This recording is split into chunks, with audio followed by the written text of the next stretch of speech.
Good evening, everyone, and welcome to the September 13th, 2021 meeting of the Planning Board for the Town of Chatham. My name is Catherine Halpern. I'm Chair of the Planning Board of the Town of Chatham. This meeting is being conducted by remote participation as well as in-presence participation by the board members. I'll be reading a few points about that remote participation in a few moments. This meeting is being broadcast live on Channel 18 and will also be available shortly hereafter for scheduled and on-demand viewing. I do need to ask if anyone is recording the meeting. It's all right to record the meeting, but you need to notify us. I'll give you a few moments in case you're connected remotely and you are muted. All right, thank you. As I mentioned, this meeting is being recorded and will be available shortly hereafter for scheduled and on-demand viewing on any smartphone or tablet device. This meeting of the Chatham Planning Board is being conducted in person, as I mentioned, and also via remote participation in accordance with Section 20 of Chapter 20 of the Acts of 2021, and shall afford adequate alternative means of public access via Microsoft Teams, and also by calling the phone number 508-945-4410. That's 508-945-4410. And the conference ID number is 241-304-666 #. That's 241-304-666 #. And as I mentioned, you can also join the meeting online using Microsoft Teams through the link in the agenda that's posted on the town website. Despite our best efforts, we may not be able to provide for real-time access, and as I mentioned, we will post a record of this meeting on the town's website as soon as possible. And I will also mention that in accordance with town policy, the public can speak to any issue or business item on the agenda during the meeting when recognized by the chair.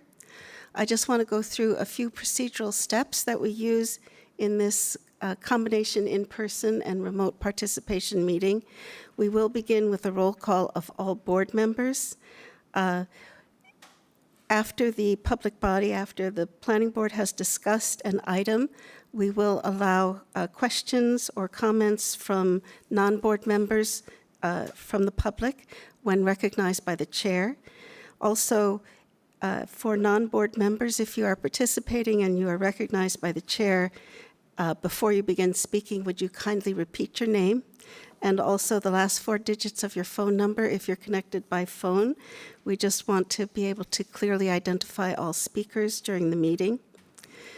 All votes taken by the planning board will be roll call votes, and at the end of the meeting, we will close with a verbal confirmation and we'll note the time of adjournment.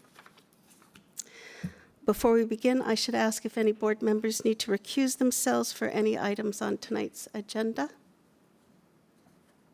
No recusals, so let's go on with our first agenda item, which is the minutes from the August 9th meeting. Yes, Arthur. Are you going to do a roll call? Oh, yes. Oh, I'm sorry. Thank you for reminding me. All right, let's do the roll call of planning board members. Arthur Sprue. Art Sprue, present. Warren Chain has stepped out for a moment. He will be returning. I'll call on him when he returns. Bob Wirtschafter. Bob Wirtschafter, present. Tom Gagan. Tom Gagan, present. Bob Dubus. Bob Dubus, present. And Roger Griffin has informed us he will not be present this evening. Thank you, Arthur, for the reminder. So let's go on to the minutes for August 9th. Are there any corrections, amendments, additions to the minutes? There being none, may I have a motion to approve the minutes? And a second. Second, Bob Dubus. Let's do a roll call vote. Arthur Sprue. Arthur Sprue, approve. Bob Wirtschafter. Bob Wirtschafter, approve. Tom Gagan. Tom Gagan, abstain. All right. Were you absent? Was not absent. I don't agree with the minutes. You don't agree with the minutes. Did you want to propose an amendment to the minutes? No, it would be futile. All right, thank you. Bob Dubus? Bob Dubus, approve. Thank you. And this is Catherine Halpern. I approve. So we do have a quorum, so the minutes are approved. Right, next item on the agenda is the release of a performance bond for Betty's Path, and I believe we have a presenter for this matter. Greg Edson, are you presenting? Would you like to go ahead? Can you hear me? Yes. Yep. So I don't know what I need to present, but Michelle Clark had sent me the details on what we're looking for. We have a total of $1,000 held by the town, 2 separate bond assurances. One was for the maintenance of the roadway, and the other was for the installation of trees. And I believe we've met those requirements. This was back in 2010, July 14, 2010. So we're just looking for the release of those 2 $500 assurances to us at this point. All right, thank you. Let's see if there's any questions or comments for Mr. Edson from the board. Rather than going through a roll call, I'll just ask if any questions or comments, any discussion. Arthur?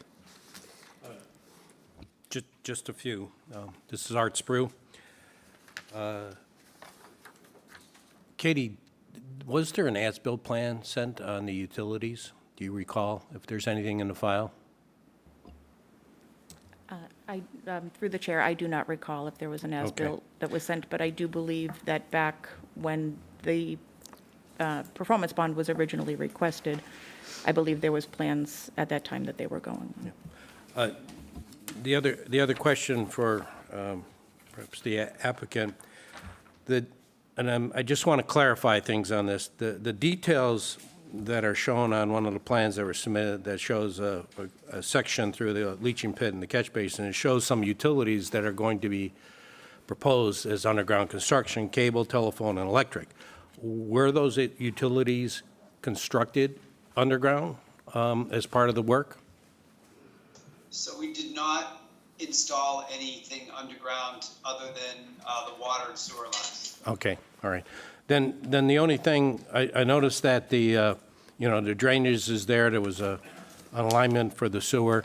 I didn't see any water line. The only thing I'd asked is that, that their engineer just show where the water line was proposed before the actual release is done. There's no reason not to go ahead with it, but I just think that that's an important item to be included. It actually states it inside the conditions, says all lots shall be served by town water, so it's important to show where the water is in relationship to the other utilities.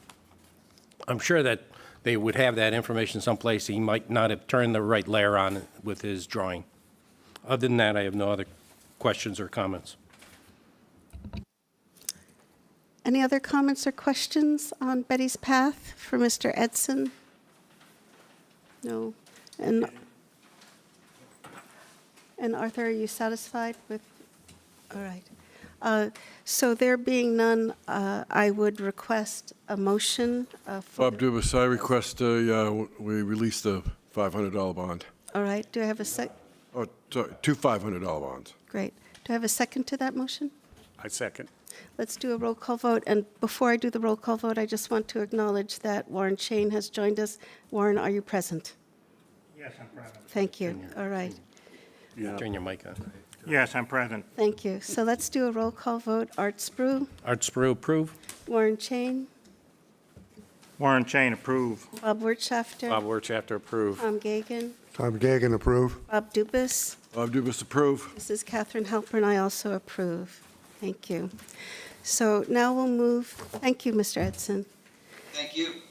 So now we'll move to the next item on our agenda, which is the long-range planning discussion. We have joining with us remotely, we have Sarah and Chloe from the Cape Cod Commission, and they've prepared for us a memo in response to the board's comments, questions, and any issues that were raised in our July 26th meeting when we reviewed their draft of the zoning bylaw for the West Chatham Neighborhood Center. And they've prepared this memorandum. You all have it in your packets. I'm assuming everybody's reviewed it carefully. And I would just ask Sarah and Chloe to go ahead and please give us a summary of their responses in the memo their responses to the questions and issues that were brought up by the board on July 26th. So Chloe, please go ahead. Great, thank you. All right, hopefully you can all see my screen. So good evening. Thank you again for having us. I'm here with my colleague Sarah Korjeff. And as Catherine mentioned, we're here to go over some considerations in response to some items that you all raised about the draft zoning that was presented at your July 26th meeting. So some of the key issues that seem to warrant further discussion or consideration from the board to really help decide what further revisions should be made to the draft zoning are shown here. And for some of these issues, we did provide a recommendation. Those are noted as sub-bullets. And for others, there is simply some information for the board's consideration, but we don't necessarily provide a recommendation or suggestion. And I'm going to go through these items here tonight at a high level, and then we would love to hear from you on your thoughts on them. So first, to start off, the planning board did express a desire to add language from the comprehensive plan directly to the draft zoning. And as it stood in the July draft of the zoning, the first bullet under the purposes was to implement the goals in the town of Chatham's comprehensive plan. So here are just a couple of options the planning board might consider in terms of including language from the comprehensive plan. The first one, just expanding that first bullet to read to implement the goals, policies, and actions related to West Chatham in the Chatham comprehensive plan. Or the planning board may wish to include more specific language on the policies and actions related to the West Chatham Neighborhood Center, which is in that second bullet. Next, the planning board expressed a desire to establish a maximum density for the area. So currently, one dwelling unit per 10,000 square feet is allowed in the GB3 through apartment incidental to a commercial use. So this is roughly 4 dwelling units per acre. But given that this is a neighborhood center, and especially with the draft zoning, it's more nuanced building and site and streetscape standards that are meant to foster development that really is of an appropriate character and scale regardless of its use. We suggest that the planning board may wish to consider allowing a slightly higher density within the West Chatham Neighborhood Center than what currently exists. Somewhere between 6 or 8 dwelling units per acre may be appropriate, but leave that up to the planning board, certainly what they decide there. The planning board also noted that they felt a 7,000 square foot building footprint felt too large for this area. I did just want to start here by pointing out that that would only be allowed in the A2 zone. So here you can see that's those turquoise areas, or those areas that are located 100 feet or further beyond Route 28 for those parcels that have frontage along Route 28. And so the draft zoning does require that buildings or landscaping take up a majority of the streetscape along Route 28. And so just want to point out that given that the visual impact of larger buildings further back in this A2 zone would be minimized. We did also include in the memo a couple of examples of some existing buildings in the area that have perhaps larger footprints than you might guess, given their street presence, just to help you gauge what might be most appropriate, what you're most comfortable with. Though again, we do recommend leaving the maximum building footprint, again, only in that A2 zone further back from Route 28 at 7,000 square feet to allow for larger buildings, which may be necessary in areas, but making sure that they're in those areas where their visual impact on the streetscape would be minimized. Next, the planning board noted that they felt that the maximum facade width of 75 feet might be too large. Again, this 75 feet is in total, but no single wall or facade, if you will, could be larger than 50 feet. And if that is the case, the other facades need to be stepped back at least 10 feet. Again, we've included some examples of facades in the area or nearby to help, just to help you gauge what you think is most appropriate for the area. The 75-foot maximum facade total was based on input from the survey as well as looking at buildings within the area. These two buildings do have larger facades than 75 feet, but just again here trying to provide some context for what 75 feet might look like. And additionally, here are a couple more that are a bit smaller, these historic buildings in the area. So we do think it's appropriate still to allow a total facade width of up to 75 feet, but again, making sure that any facade over 50 feet then needs to have portions stepped back at least 10 feet.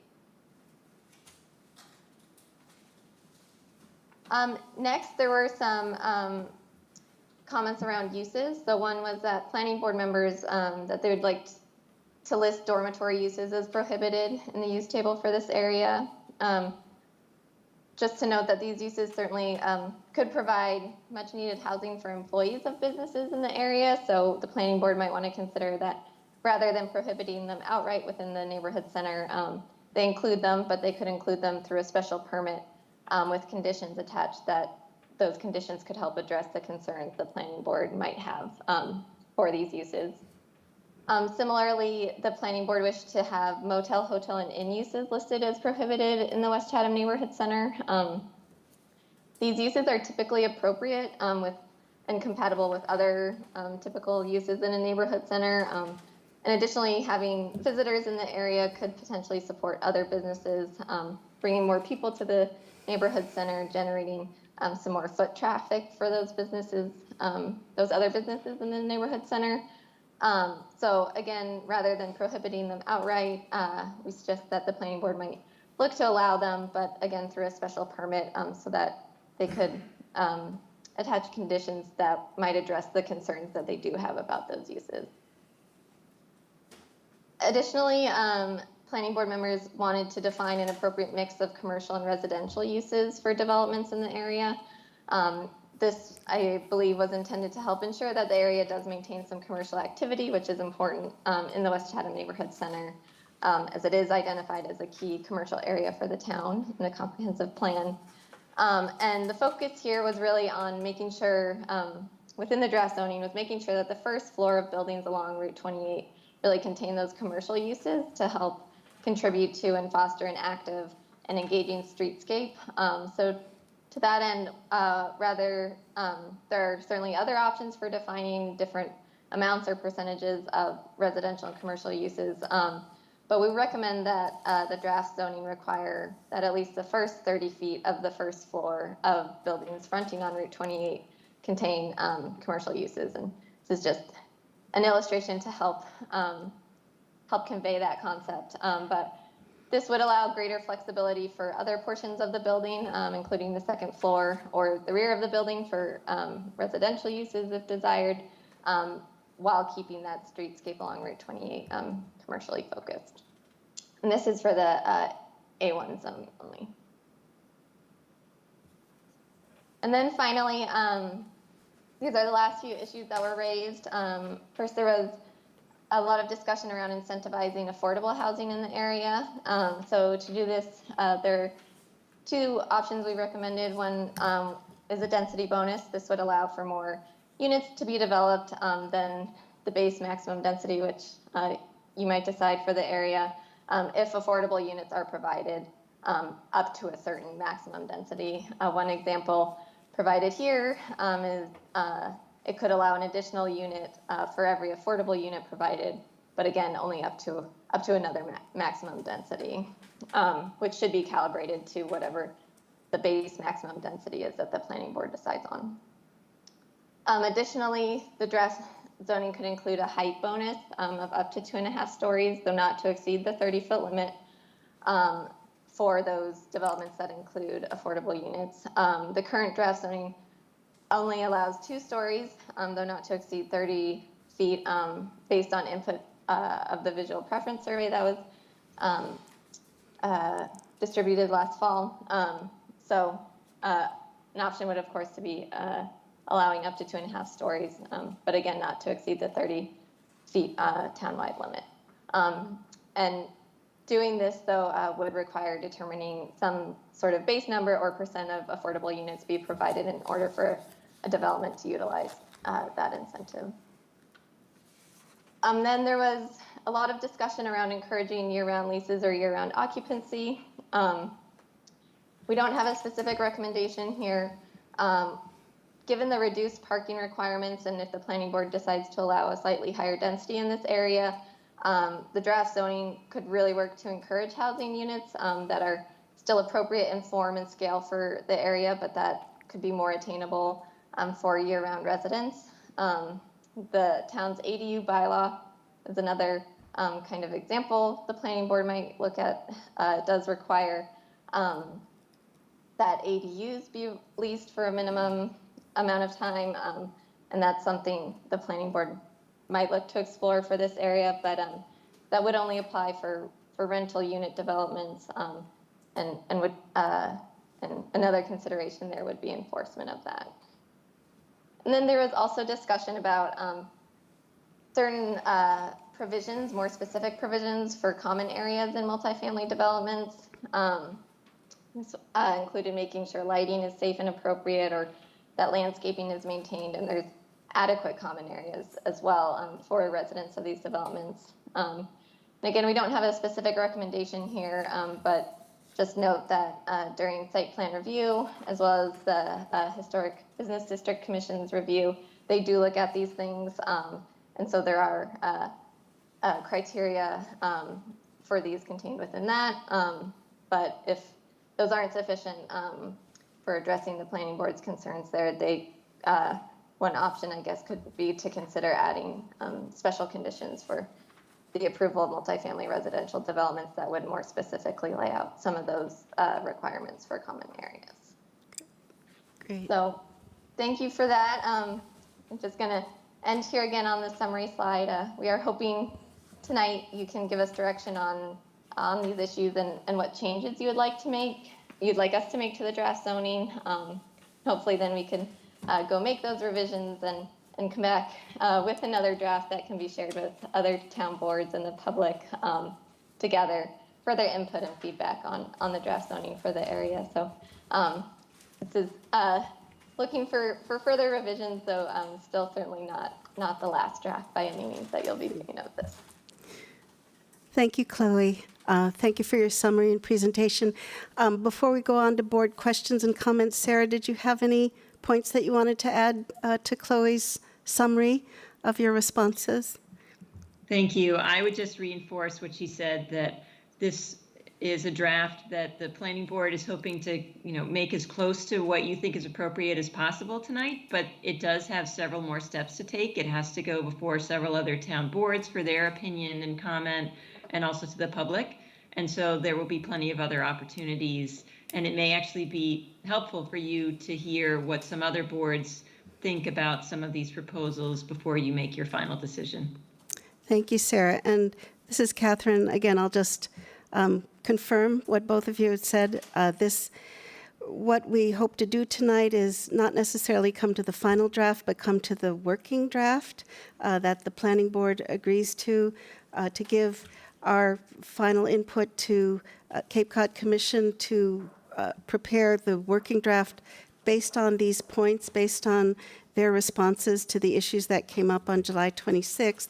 And then that draft, as Sarah mentioned, we will bring that before other committees and before the public, and there'll be more input and certainly, very possibly more revisions. There'll be more vetting. What I'd like to mention also that there is a time constraint. Both Chloe and Sarah need to leave by 7.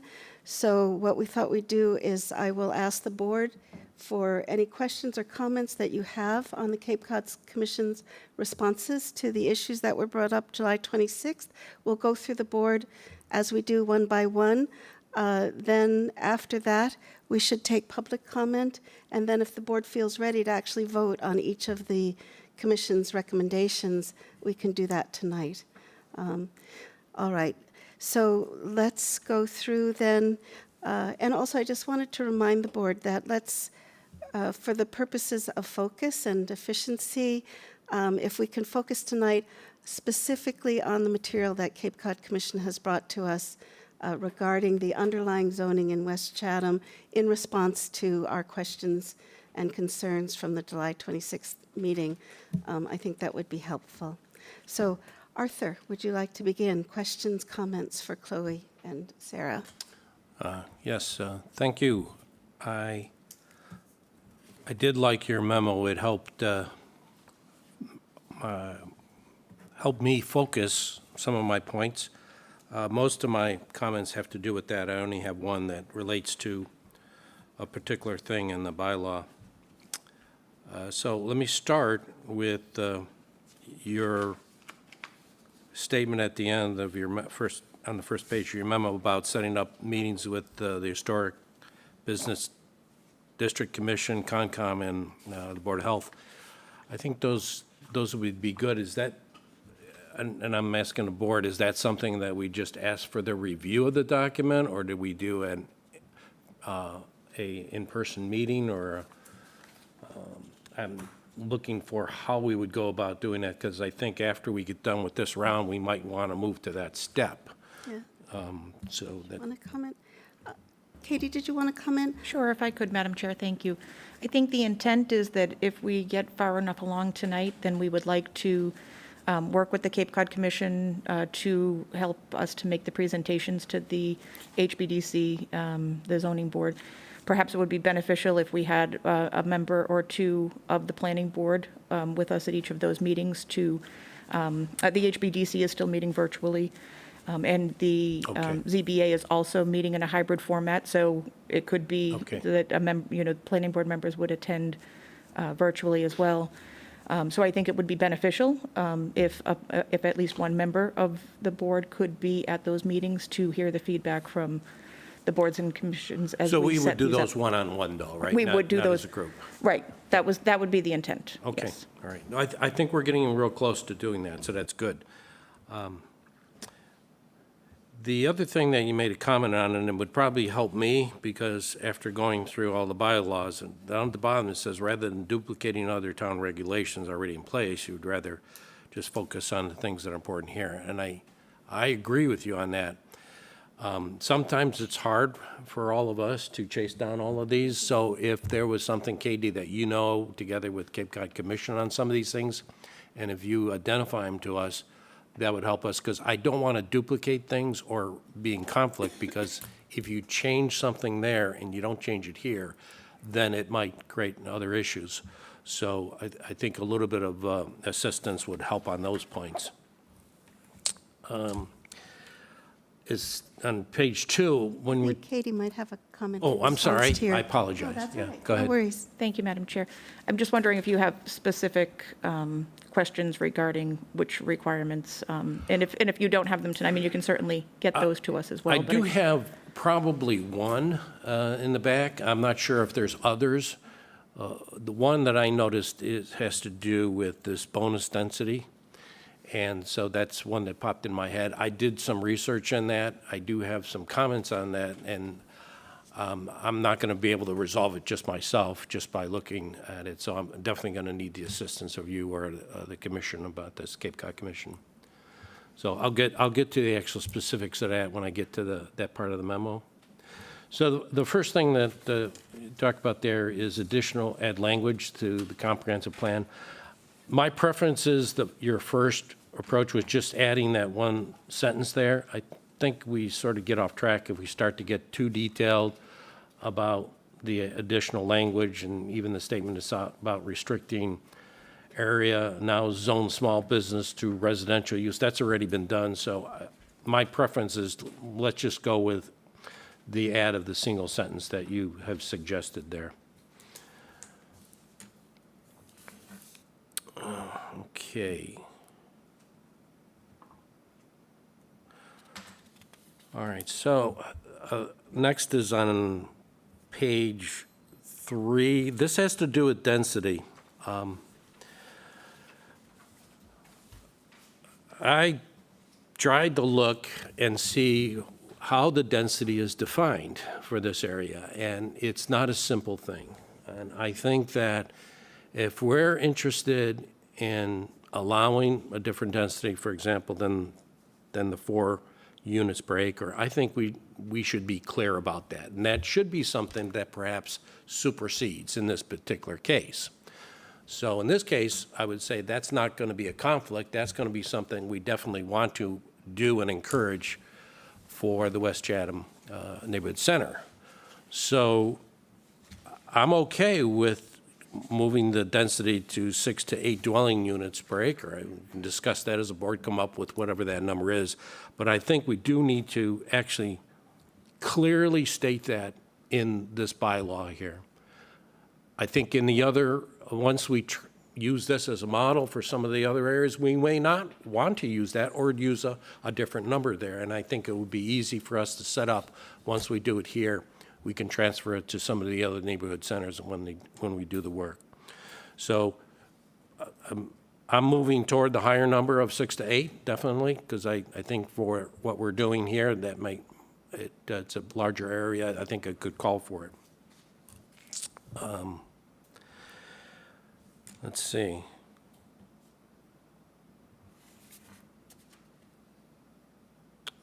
Reducing the maximum building footprint size. This is in the A2. I'm okay with the recommendation that you have of sticking with the 7,000. I think I have a comment later on about the way it's written in the draft bylaw, that it calls for the offsets for all zones for the buildings of having a 10-foot. Now, I think on the frontage, that might be an appropriate offset to use, but maybe in the A2 zone, which is going to be set back, to say that if you're going to do an offset, you got to do an offset that's 10 feet. That might be a little bit, we might put a little bit more flexibility in that, maybe reducing that number down to something different, maybe 5 feet, something else. I just think that applying a 10-foot offset to all the other zones may not necessarily work in this case. Definitely for the A1 zone, though, the 10-foot offset. And I'm okay with the 7,000 square foot still. And again, that all has to do with the way they've structured the rest of the parts of the bylaw that, you know, say anything more than, nothing more than 75 feet, no, 50 feet, and then you have to have an offset. I like the examples that help me clarify in my mind that I was okay with going with the higher number in the A2 zone. Next was the dormitory use and somewhat the motel, hotel, and inn uses. I guess I'm going to defer my dormitory use comments to the other board members. I'm interested to hear what you have to say about that. I'm sort of mixed on that. I think a motel, hotel, or inn, as we've seen in other areas of the town, do make sense to do. I'm not sure that we're ever going to get to the point where we state later on of long-term leases. I'm not sure that that's going to happen here. If it does, fine. I mean, anybody who owns a property can do that. But I think you're going to see that either these are going to be, because we don't control the ownership of this. It could be a rental. It could be a condominium. So I'm not sure that we're going to be able to get what we're looking for there. And the way to actually manage it, I believe, is where it would be someone who's going to be there managing these other establishments like a motel, hotel, or an inn. There's going to be somebody there at the property all the time, is the way I would look at it. So those would make more sense versus if you're going to do a rental of like you would a single-family home, the homeowner might not even be there. So that doesn't help at all. So I'm open to providing for the motel, hotel in use with a special permit conditions. Next is the percentage of commercial space versus residential. I've been through this before in my past experience, and I just think that we're going to have to define something as a minimum criteria, and we're suggesting that this be just for the A1 zone. Now, that tells me that the other two zones could be 100%. And we should think about that. Is that what we are looking for, is having 100% elsewhere? If you change the A1 to say something 50 or 51%, like you suggest in option 2, then we might provide a little bit more flexibility in what you do in the other parts of the B and the A2 zone. So I think that's something that we need to get our hand around as a board and agree that we should define what this is, at least in the A1 zone. I'm not sure we need to do something to that for the A2 and the B zone.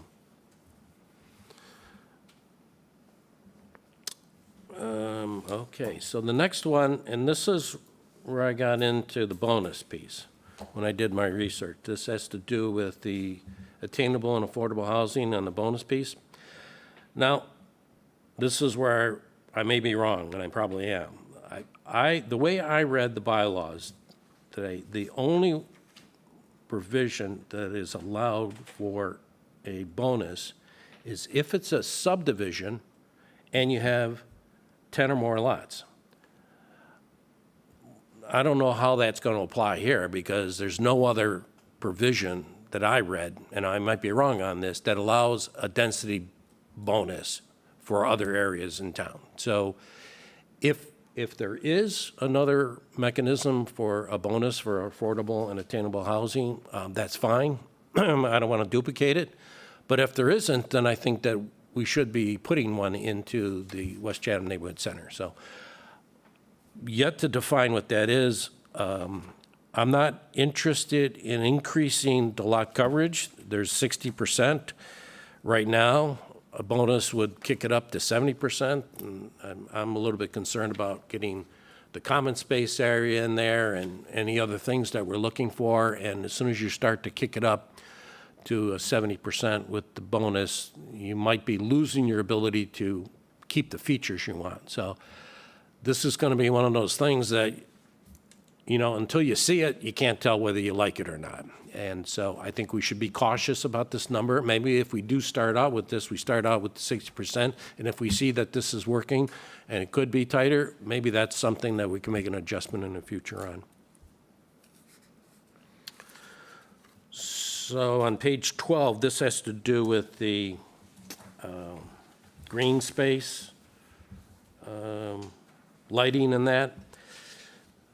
This might be something that you do in a rules and regulations for site plans. Now, when I looked at the site plan review, it's in the protective bylaws right now. So it's not a rule or regulation. I'm not sure we have any rules and regulations for site plans other than what's in the protective bylaw.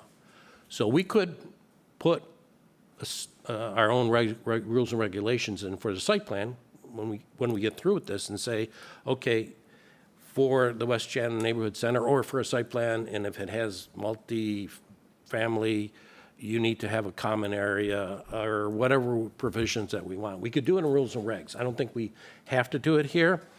There wouldn't be nothing wrong with doing it here, but again, it's more difficult to change it later on. This might be something that we would want to provide some flexibility for our board to make adjustments on without having to go through, you know, town meeting and all of that. So, but I do like the idea of having it someplace. And I think the only other things that I had to do with a small item. On page 9 of all zones, you talk about zoning. Utilities for new development should be located underground. I'm recommending we take that word should and make shall. There's no reason why we shouldn't require all utilities to be on the ground. It's a fairly common practice nowadays. It's not a burden at all.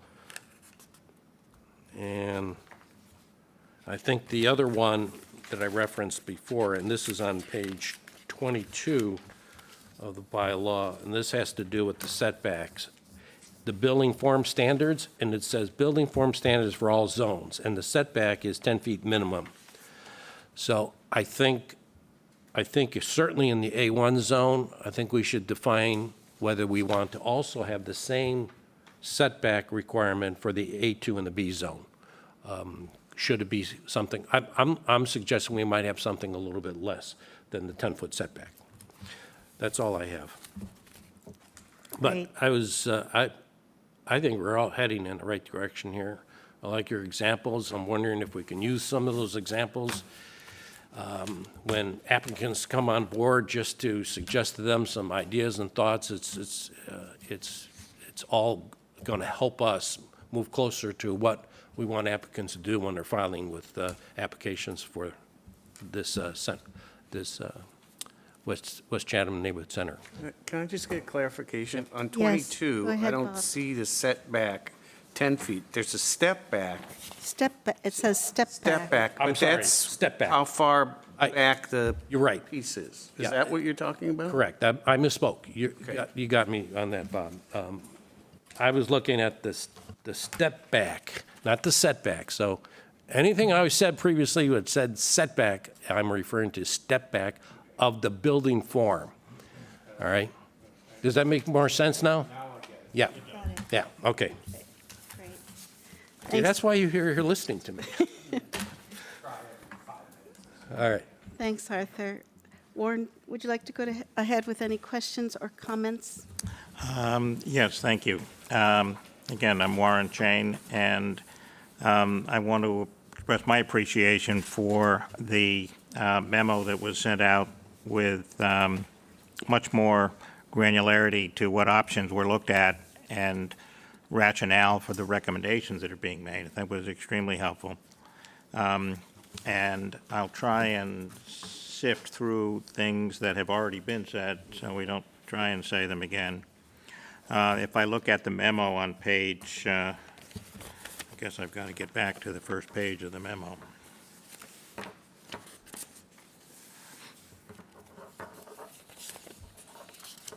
Ten, 8, 6, 2, 1. Here we go.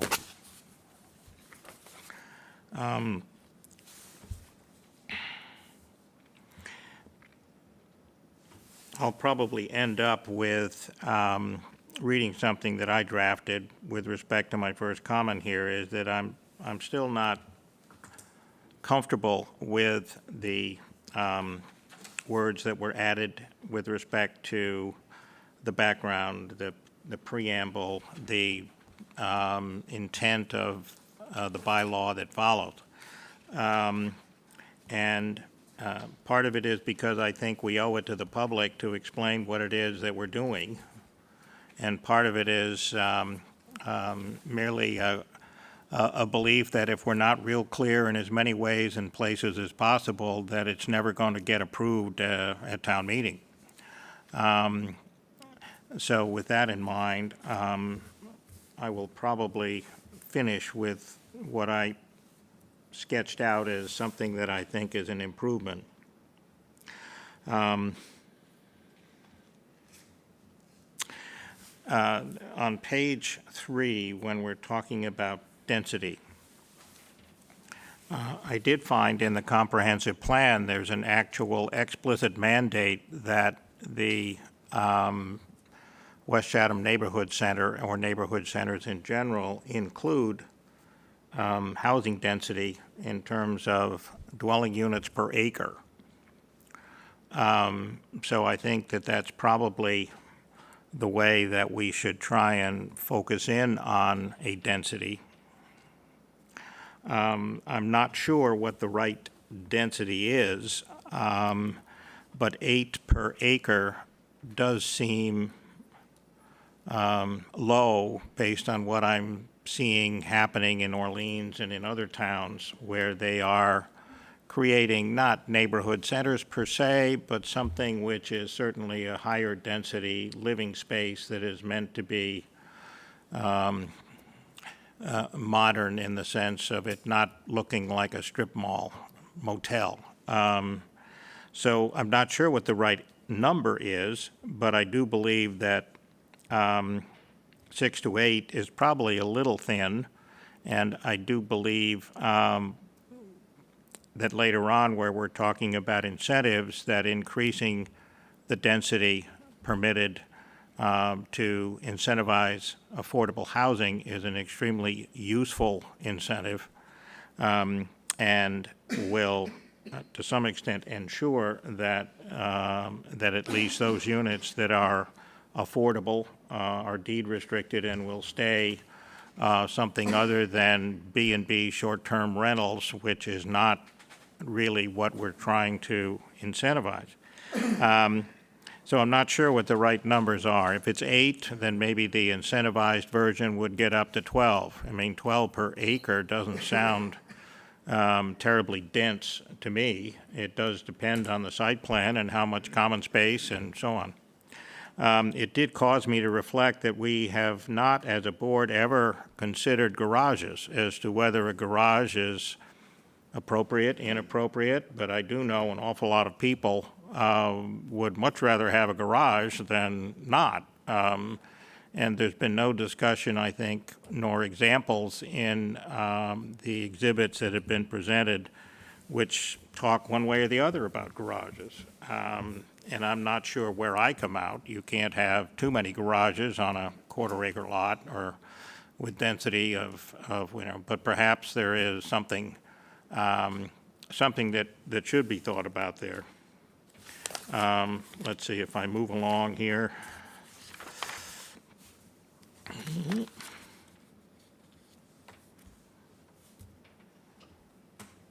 Dormitory uses. By the way, by moving on, I'm sort of agreeing with everything that you said before.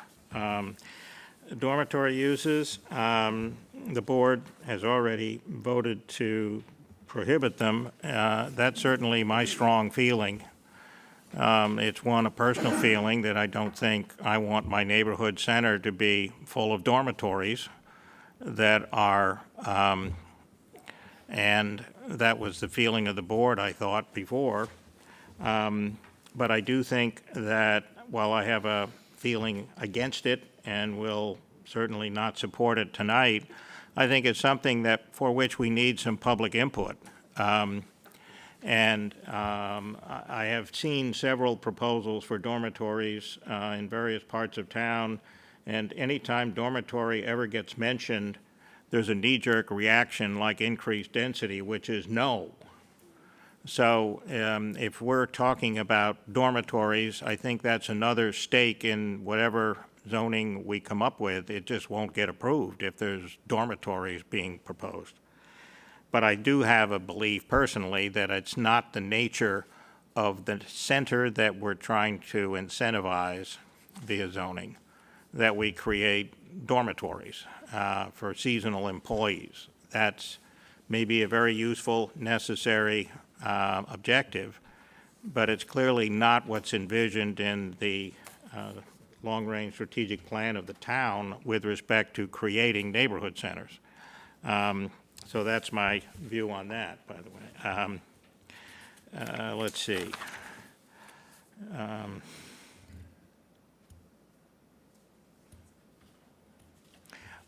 Yeah, with respect to the minimum depth for commercial space it's recommended, I've somewhat have assumed that the zoning we will end up with would have commercial space only in the A1 zone. I'm not sure it's actually said, but that's sort of been my assumption. The whether or not the shape of a building that's in the A1 zone allows you to drive up inside and to the side of it and the rear and so on, but if you get to the A2 and so on, it's never been my assumption that we'd be looking to increase the commercial space that is out of sight and therefore somewhat out of mind of Route 28. I have an open mind on that, but it does seem to me that we may wish to consider restricting commercial activity to the A1 zone and the buildings that do face Route 28. The incentives for attainable, affordable housing. First, I think we ought to make it very clear that there is no provision at all in the neighborhood centers for paying a fee in lieu of having the affordable housing units, because that defeats the purpose. And I think we ought to so say. I think that is necessary for us to make it very clear what we are incentivizing. I also don't know, not being a lawyer, what kinds of tools we might have to avoid this becoming just another short-term rental market for people who want to come and spend some time in Chatham, so that there is no housing at all that is meant for downsizing of seniors or for lower paid, shall we say, people who want to live in Chatham and raise their families. I recognize the issues of trying to do that, and that if somebody owns a piece of property, you can't tell them what they can do with it. But I don't think this board is doing its duty if we do not consider ways to make it less attractive to turn 12 units per acre into short-term rentals rather than long-term housing. And since I don't have any bright ideas, I leave it, I think we owe it to have considered anything possible to achieve that objective. I think on page 11 here, it comes again talking about the incentive perhaps going from 8 up to 12 dwelling units per acre. And I think, if 8 is too light, I think 12 is probably, about right, but I don't have a basis for saying, other than to say, in other towns nearby, it seems to me the density is higher than that. It depends on how big, or how many bedrooms you're going to have, and how many dwelling units, how many buildings you can put on a given sized lot, for example. But I'm certainly in favor of that as an incentive, and I think going from 8 to 12 is a kind of a number that I think is, a good bump up, which would get a developer's attention. I already talked about that.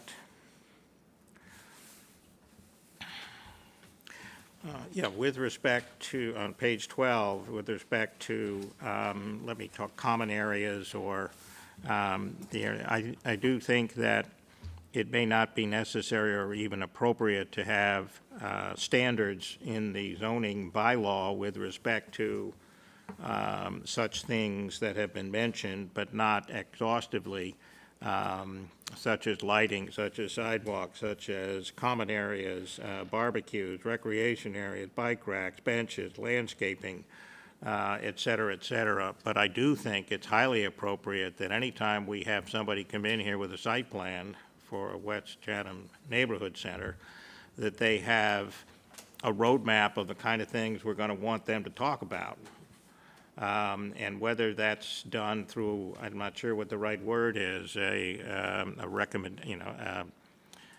regulation, a preamble, something passed by this board saying this is what we're going to look at when you come in. And I think that can be a fluid document that can be added to or subtracted from based on experience without nearly the impediments that would be in place to make a change in this bylaw. We have talked in the past, and I don't recall ever seeing a recommendation one way or the other from the board with respect to incentives based on solar power generation on the roofs. And if so, should those panels always be facing away from the street, for example? And what kind of incentive would be provided, or should we just require that buildings in the West Chatham Neighborhood Center have solar panels on the roofs? It's certainly not a bad idea. Whether it's one that even I would support, I don't know enough about it, but I do think that it would be very possible to make a neighborhood center a green development, or a much greener development, if it were to in fact be self-sufficient with respect to electricity. And that may be something that is best said up front, or is another basis for providing an incentive of some kind to a developer who chooses to do it. With that said, I may go back only to, I think it's Madam Chairman, you tell me, is that too long to read into the record? No, I think you can go ahead if you'd All like right. to. Yes. Well, I ask my fellow board members to bear with me. As I say, the more I tried to work with the draft that was prepared in the memorandum, the more I felt that I really couldn't. I had to sort of start all over. And so what I've written is based on my review of the documents that exist already. But this would be essentially, I'll call it a preamble at the forefront in the beginning of the bylaw. And it says, in 2003, the annual town meeting approved the Chatham Comprehensive Plan. The plan identifies the West Chatham Neighborhood Center as the second most important commercial area in Chatham after downtown. The land use section of the plan indicates the goal of the neighborhood center is to maintain a concentration of commercial, residential, mixed use, including affordable housing, beneficial retail, and service users as needed. It further provides a general directive to maintain uses in a compact, pedestrian-oriented center where people live and work, and directs that affordable housing shall be encouraged. Boundaries of all towns' neighborhood centers were approved by annual town meeting in 2016, and work began on drafting zoning for the West Chatham Neighborhood Center, incorporating the general directives in the plan, but also the following specific directives. One, density limits, dwelling units per acre, should be established consistent with the character of each neighborhood center. And second, a limit on commercial density and intensity should also be set. This bylaw seeks to implement the directives in the town's comprehensive plan for zoning in the West Chatham Neighborhood Center. For me, that sort of gave me an instant summary of what the town has already said they want. It's already been okayed by the voters. And it tries to avoid referencing things which are hot buttons to many voters. And whether, I'm not wedded to anything in there, but I liked it better than what I've read so far. So with that, I would say no other comments. Okay, thank you, Warren. I like a lot of what you've included in that preamble. In fact, I've got my comprehensive plan open to the page with that sentence regarding the goals for the neighborhood centers. I just want to make one comment that the boundaries of the neighborhood centers have actually not been voted on and agreed on yet at town meeting. The boundaries for South Chatham Neighborhood Center were voted on and agreed upon in 2016, along with the zoning for South Chatham. But the other boundaries are still suggested boundaries. We will, I hope that when this bylaw is brought before town meeting, another proposed bylaw amendment, which would be a separate amendment, would also be brought before town meeting that would propose the boundaries of the West Chatham Neighborhood Center. Well, thank you, Madam Chairman, for that. Again, I can only say that predates my arrival on That's the all right. board, and I know that something was approved in 2016. It was just West Chatham. South Chatham. But the idea is still South somewhat the Yeah. same, that what we're talking about we're just filling in the blanks of what the town over an extended period of time has already voted on and in favor of what it wants to see happen. Yeah. No, that's absolutely right, and very much appreciate your comments. So, Bob Wirtschafter, would you like to make Sure. comments or questions? Sure. So I agree with Arthur that we should take out that paragraph. I believe the option one for density of 8 dwelling units is appropriate for a regular housing, and that it go to 12 if there's affordable. The first issue where I disagree is on the 7,000 square foot. If we look at, on page 4, the middle one, that's a typical structure footprint front of 54 square feet, and it's 9,200 square feet, so it's a little bigger than, but it is. But it could, if it's 54 feet on a facade facing, that means we would be allowed a 120-foot long structure going. Somebody didn't like my idea. Anyway, 120 square feet extending back would pretty much eliminate any kind of pedestrian traffic from that lot to any other lot. And that's the problem with the whole suggestion that somebody could have a 70-foot by 100-foot building that would completely just destroy any idea of inner lot communication. So I have a real hard time figuring out how anywhere we put a 7,000 square foot building, it would be conducive to our idea that it's pedestrian friendly. I'm feel the same way with the 75-foot maximum width as a facade, because it makes it very difficult to park in the back. You have to go all the way around and come around. There should be a way, perhaps, just a little walkway in the middle, if you, like the fish market, that you can actually walk between the two buildings. You can have the second floor be whole or whatever, but to have that kind of limitation for pedestrians, I think we have to give people more description of what we're looking for, and putting a big block in anywhere here as a block, just, it's not what we're looking for. So to me, 7,000 square feet footprint, that's just way too big, and I really don't even know how 5,000 square foot would fit. I mean, if it's 75 foot wide, that means it's 75 foot long. You could have a square 75 foot. One other way to look at it is take the job lot one,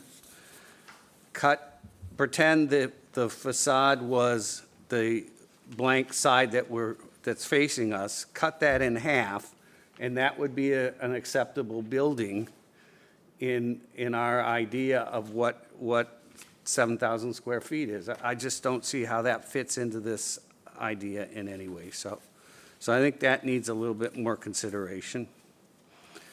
I agree with no dormitories, because we're trying to get year-round use. I think dormitories tend to be mostly utilized, or will have their maximum use in 3 months or 4 months of the year.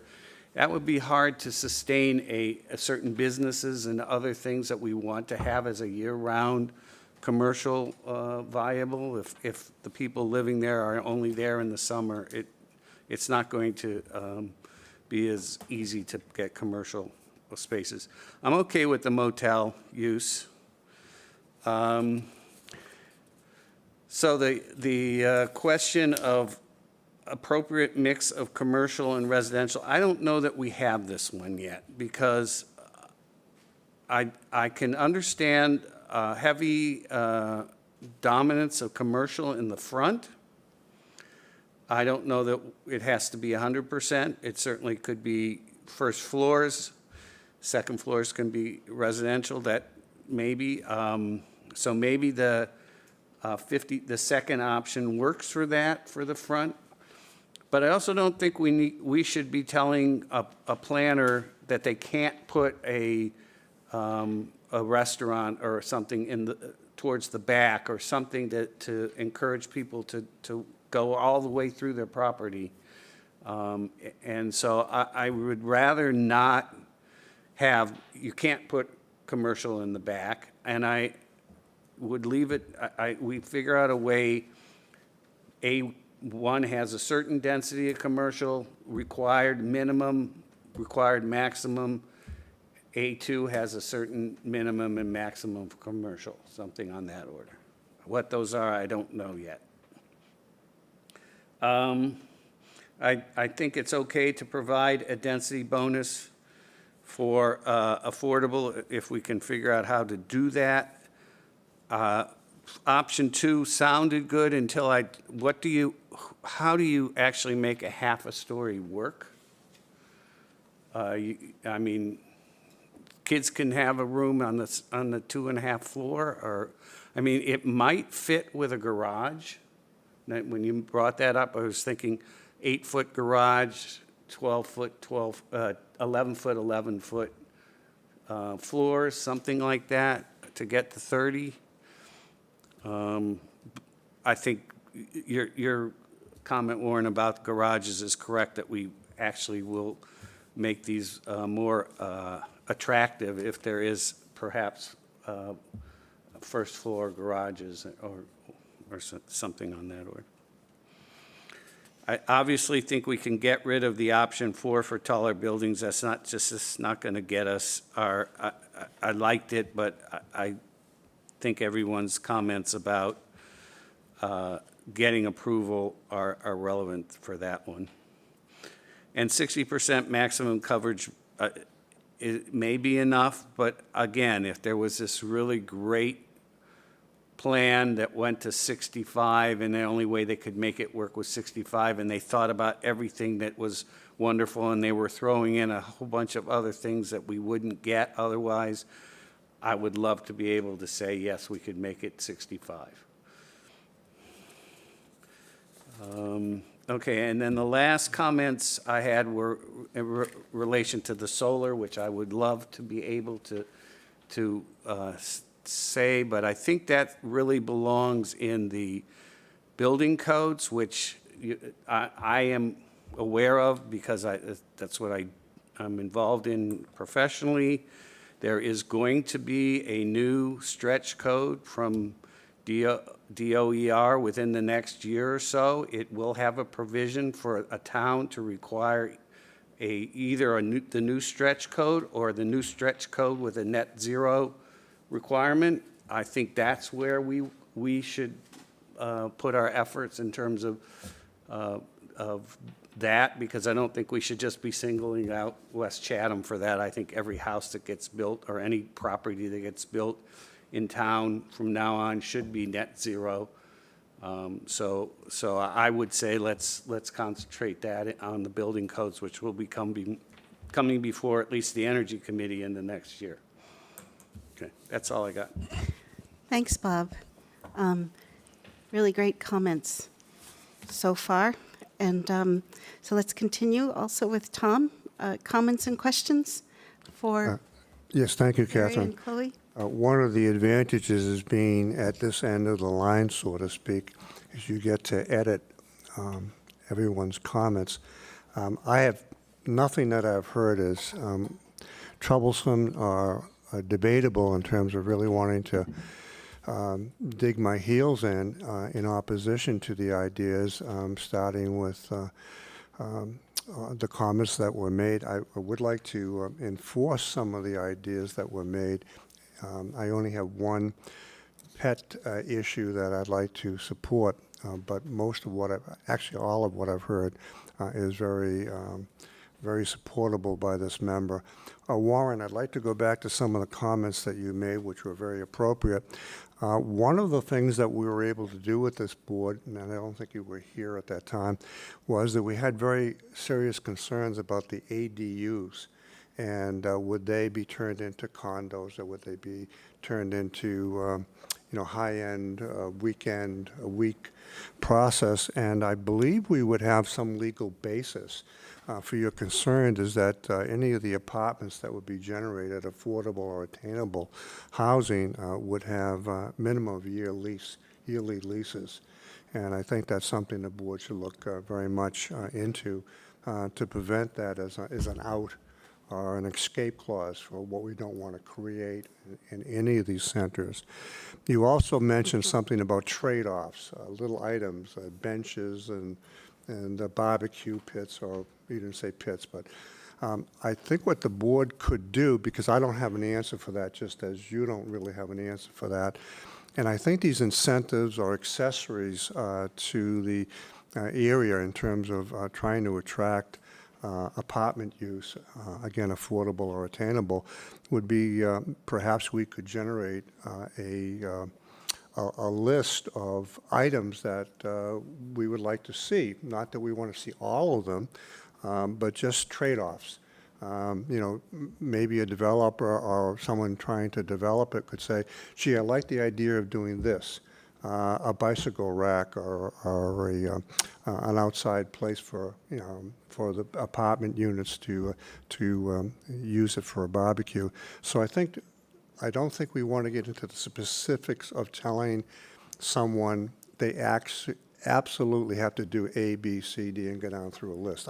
I don't think that's creative.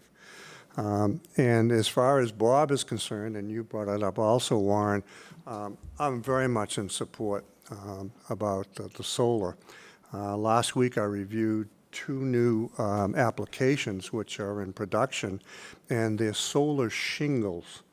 And the solar shingles, in terms of solar application, in terms of the orientation of these buildings, south being a preference, but you also can use east-west for solar application, is the nice thing about the solar, I guess, is the ability for them to blend into the architecture and not have these panels. And I know that my wife would, and not to say that she has all the right answers, but she usually does, that sometimes having solar on the front of a house is detractive. Some people don't like the aesthetics of that. We have them on our upper dorm. You can't see them unless you walk to the far back of the property. But with the application of these solar shingles, and there's some rather large manufacturers involved in these, I think that would add to some flexibility for a developer to say, yeah, I can do the solar application, and I'm not going to destroy any of, not to distract any of the aesthetics of that building. So I think we should try to encourage, as Bob said, I don't think we can make someone use solar application, but if someone presents a development and part of one of the trade-offs is that they want to involve solar, I think that's a great incentive, and I think the board would support that. One of the, skipping down through some of my notes, one of the other things that I talked about, and Bob and I debated this at one of our meetings, we asked for the staff to get involved in giving us more, both of us, more information about the use of wells, private wells, as a source of irrigation. And I don't know if staff has done that, but I would like to encourage, with the proper input from probably Tom Temple and others who have already looked into this, maybe Bob also, that is an application that would allow for to incentivize the greenery that we want to see in this development. And again, aside, I have a well, and I use it, and I can program it, so as the year changes and the sun changes, I can decrease that usage. But I think it's not going to, my personal belief, and it's only based on what I've heard and would like to have reinforcement of my idea, is that it's not going to be detrimental to our aquifer. But I'd just like to have us think about that in terms of the possibility of any outside watering to incentivize the use of greenery around these buildings, that it be done by wells. Also, the one thing that I will try to support very strongly, let me go through some of the other minor things. If we, excuse me, if we go to page 22,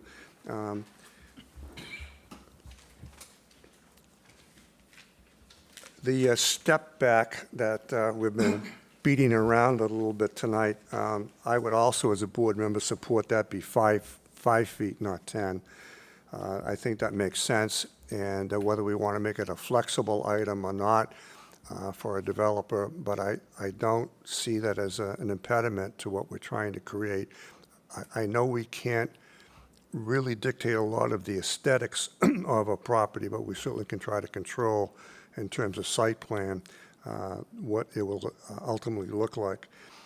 The big issue for me in all of this is the attainable, affordable housing, however it becomes attainable or affordable, a combination, is having the right incentives. And members of the board have already talked tonight 8 to 10, 10 to 12.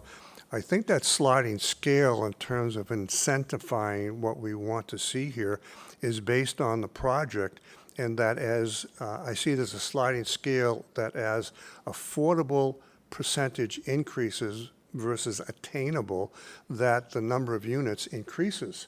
So as you apply, more affordable units, that's more incentivized with the number of units per acre than if it was just something on the order of having some apartments there that were not affordable but attainable, that you change those numbers.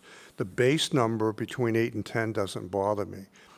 I think that we need to make some changes in town and the town thinking and creative. The classic is thinking outside the box. And that is, what can we do as a board to incentivize builders, developers, property owners to do what we believe is the future of the town. And the future of the town, as we very well know, is really predicated on a very large, a very much needed ability to house more people in a way which is not something that is going to cause issues for the town in terms of large apartment blocks. So I would like to see that as a sliding scale with the incentive going to 12 per unit based on the type of housing that would be put in, affordable versus attainable. I don't have a number for those bonuses, but I think, again, if we kind of outlined the things that this board would like to see in the West Chatham area, and certainly talk to incentivizing within reason the types of things that we would look at as creative solutions.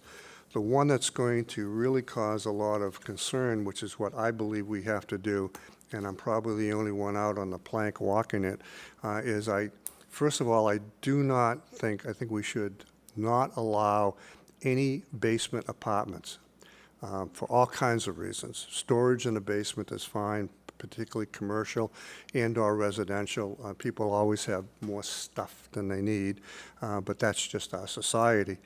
But as far as having apartments in the basement, I just think we should give serious concerns that that's not how we want people to live. We don't want to have affordable, attainable apartments in a basement unit. Having said that, if you can't use the basement for apartments, and here's the big, fanfare, I'd like to see us talk about increases in the height of a building from 30 to 34 feet and try to get the upper floors or the upper incentive for affordable, attainable housing to allow for that as an incentive because that's a way in which we can get the footprint to be smaller for the lots, but also maximize some of the units. And that's really pretty much what I have to say with all of the great ideas that have come out. The dormers on these buildings, and certainly in attainable units, we need to break up that roof line. And if it was possible, and I know there's a lot of politics around saying it's never going to happen, but again, it's not creative, my mindset, not creative, not to think about a different height, is that the dormer areas on these buildings, or any building that would be, again, 34-foot height, could not be not a flat roof, but a straight roof. It has to have some architectural benefits to it. Dormers, there's all kinds of creative ways of breaking up that roof line to decrease the visual concept of a building that's 4 foot higher. 4 feet doesn't sound like a lot, but it certainly is a contradiction to our bylaw now of a 30-foot height. So if we wish to incentivize for the very specific reasons of development, affordable, attainable housing, maybe on a building, not the entire area, but maybe on a building in terms of a proposal that we would allow a developer to use a 34-foot ceiling to get that extra apartment or two, as long as that roof didn't look like a straight, non-creative roof. And that's really the basis where I know that I'm not, well, I shouldn't say this, but I'll say it anyways, because I always say what I think or feel, is that's a tough row to hoe, and I understand that. But I wish this board would not just willy-nilly put that aside and say, we can't do it. If the board votes 6-1 against me, then of course it's not going to happen. But those are my thoughts, and I really appreciate all the work that was done by the board members. And I don't want to repeat a lot of what they said. I just want to emphasize that what they've said, I think, is very understandable. So thank you. Thanks, Tom. Again, everyone's comments, very thoughtful, intelligent, on point. Bob Dubus, would you like to continue? Well, there's not much that I can say. I want to thank the board. You guys have put a lot of effort into this. And so being last gives me the opportunity to say there's not much I can contribute that they haven't already said. I can agree and disagree with every one of you on a certain point, but you guys have covered quite a bit of scope on this. And with that, I'm going to say thank you, and I have no comment. Thanks. Thanks. Yes, Tom? May I speak? Yes. But we do need to continue. One of my notes I missed. Okay. One of my notes says no garages. Oh, I just, not no garages, but there are also areas, if it was needed, to put in a unit, a building type of garage space, which could be used covered space or canopy or whatever they talk about in terms of that. But that space would possibly have multiple uses in that, yes, in the winter, it could be used for storage of cars or with apartments, but also if everyone agreed, and I've seen this happen in some public projects, over in Dennis, I believe there was one area where that space, that covered space, and it didn't have a flat roof, it had a pitched roof. That covered space was also used for public gatherings for the people in the neighborhood. And that space could be used with, you could bring some benches in, remove the cars, bring some benches in and use that for an area for picnics or for play or for whatever. So maybe there's an application where you could have your cake and eat it too, that some of them could be used for winter coverage, but in the other months they could be used for a general purpose for the apartment type uses. Thank you again. great, thank you. So I'm just going to correct Bob Dubus. You're actually second to last. Yes, I'm actually last. So I'd like to go through and make some comments. My mistake. No, that's all right. I just wanted to mention that. So I'd like to make a few comments. First of all, I'd like to again compliment all of you on your thorough review and very thoughtful and insightful reply to what the memorandum that Cape Cod Commission has given us. A few comments that I'd like to make, again, about the opening remarks. I agree that the second sentence, even though it is in the comprehensive plan, specifically about West Chatham, I think it's a little misleading to include here. I would like to propose that we include something along the lines that Warren has written with some editing. I do like this other sentence from the comprehensive plan about maintaining a concentration of commercial, residential, and mixed use in these neighborhoods, including affordable housing, beneficial retail, and service uses as needed. I think that's absolutely on point for what we're doing here. So I propose give a little more thought to those opening comments, maybe a little editing regarding. Let me just try to go through the maximum density. I think some board members have felt that the 8 dwelling units per acre is not dense enough. I think it's all right. I think we could up it a little if that's what the board feels and that's what the public feels. Maybe we could go to 10 dwelling units per acre. Bob Bortschafter is absolutely right. I think it was you who mentioned that density is a complex idea, but the commission has commented that in general for zoning, we consider it in terms of units per acre. Maybe we could put the starting place at 10 units per acre and then incentivize to 12 units per acre, something like that. So I think that's pretty much in the right direction. About the building footprint in the A2 zone.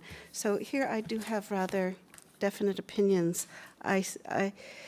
We, with all due respect, Cape Cod Commission looked at buildings that are in place, but quite frankly, I just want to make the statement that to a good degree, we don't want to repeat what's in place in terms of redevelopment in West Chatham. We actually do want to change this neighborhood center for the better and to be something that's more in tune with what's outlined in the comprehensive plan. I think that means smaller buildings. I think 7,000 square foot building footprint is too large.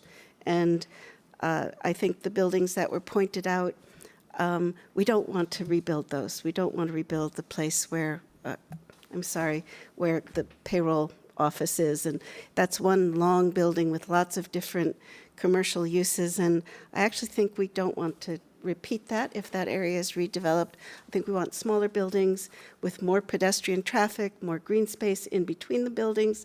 And so I do feel, I agree with some of my colleagues that the 7,000 square foot building footprint is too big. That needs to be reduced. I also, by the same token, feel that the 75-foot maximum building facade, even though there are some buildings in existence in West Chatham that have that 75-foot maximum facade, I think it's too long. I think in future that we do want to make something that's more, has the neighborhood quality of life and has that neighborhood aesthetic, and I think we want to make the buildings smaller.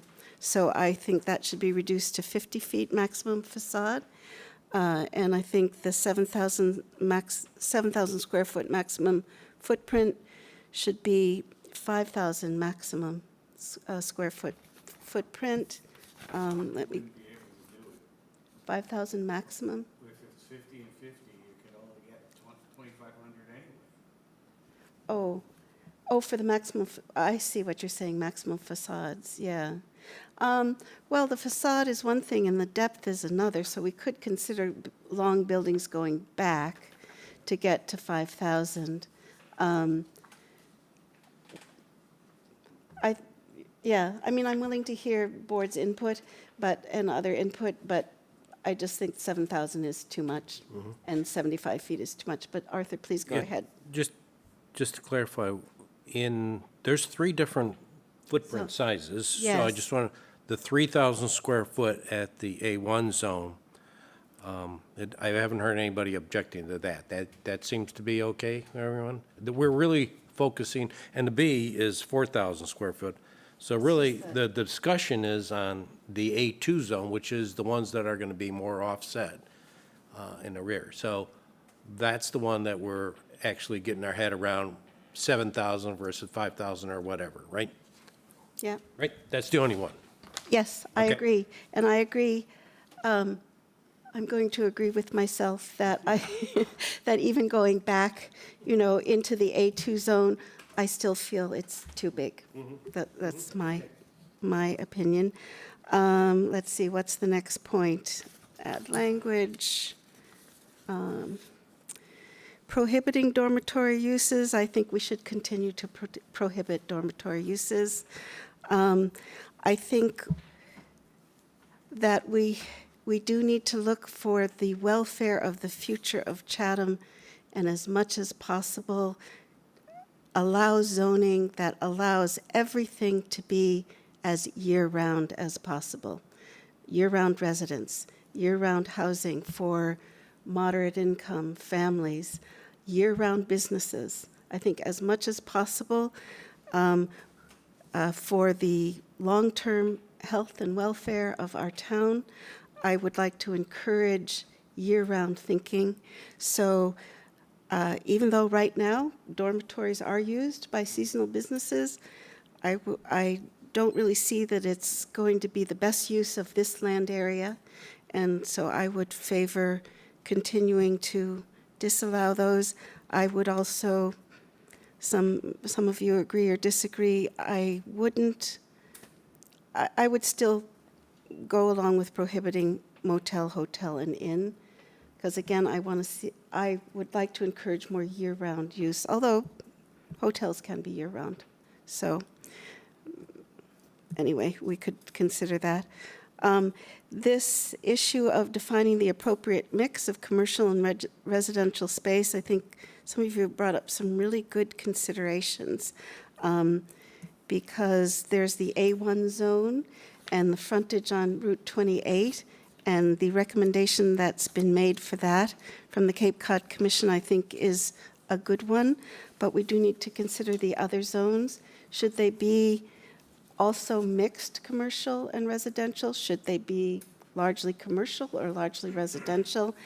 If all the zones are to be mixed, which personally I would favor, I think we should define the mixes clearly in each zone, and look at encouraging smaller buildings, more of a neighborhood atmosphere, pedestrian friendly.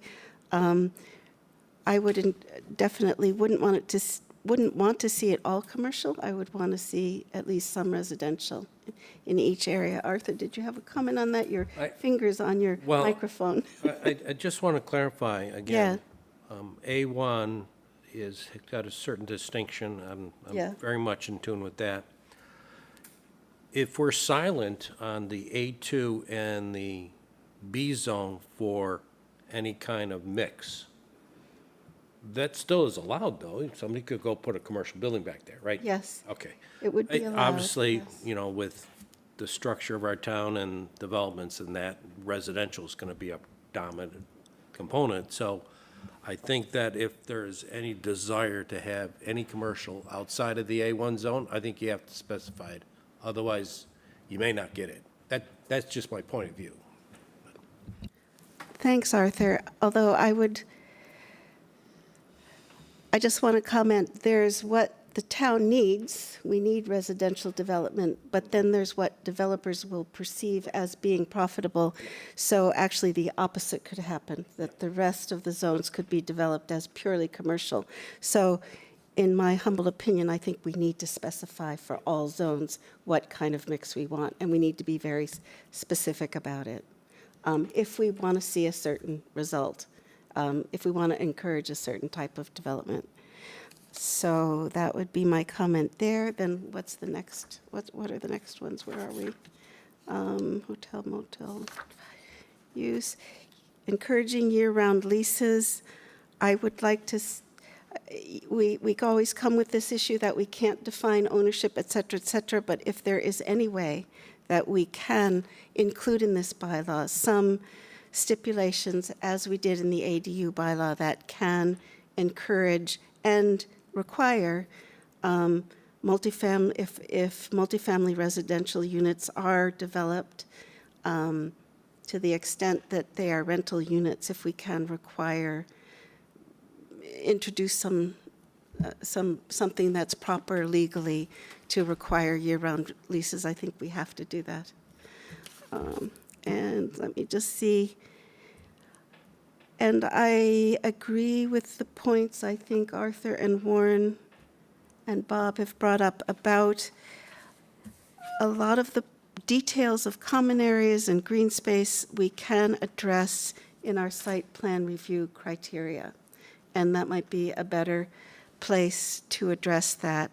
But I think we should be sure to do that. And let's see, and I agree with the points in general about, I like the density bonus to incentivize affordable housing. I'm not sure about increasing the lot coverage. I think it's enough. I think the density bonus is where we should go for that. And I think that's about it.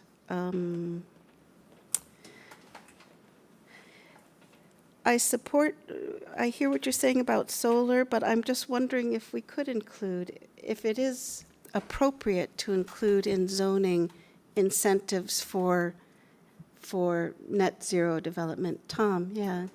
I don't think you can. Okay. And my argument, if I were Okay. a developer, against it is what I just outlined as, I guess, an advancement in the technology, certainly the aesthetics of the technology, is it's not inexpensive. Okay. And that's, I mean, solar panels have come down tremendously since even I bought them 5 years ago. Okay. But I don't want to start quoting numbers of what I heard for the solar shingles. And it's probably 3 times, if I understand the math correctly, probably about 3 times the comparable cost for the panel, the solar array. So we have to be careful of So we can't, pushing someone into all right.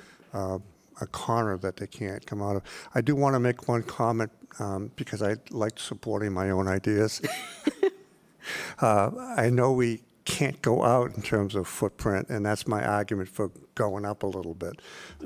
I'd like to see buildings not wider to accommodate what we're trying to accomplish, but perhaps the ability to go up a little bit might be cause for a better looking project.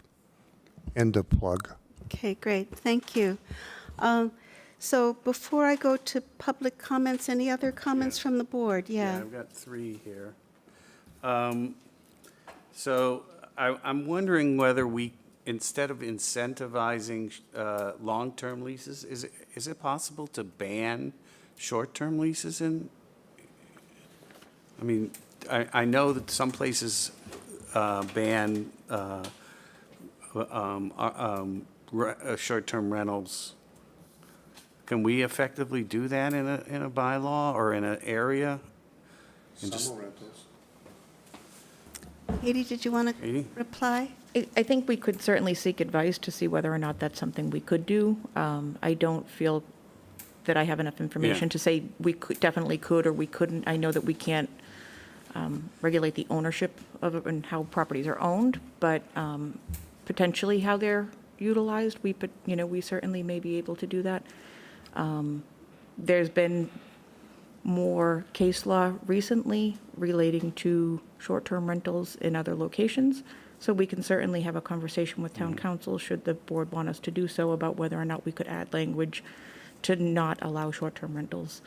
I know my son was looking for an apartment in Portland, Oregon, and you're not allowed to sublet, period.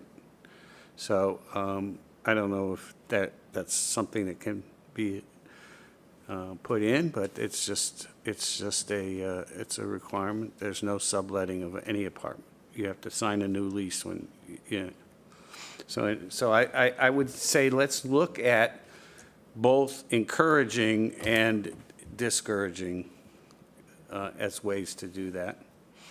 And then the density, I just want to talk a little bit about, you mentioned 10, and I think 10 is probably where most people start getting a little queasy. Uncomfortable, yeah. Okay. And so I would reserve anything maybe more than 6. You could get 6, but if you make it affordable, then you could have 10 or 12. And that way, it would put a lot of encouragement to developers to say, well, look, I can get more units. I can actually make more money making affordable than I could making just larger, more units. So maybe that is is the way.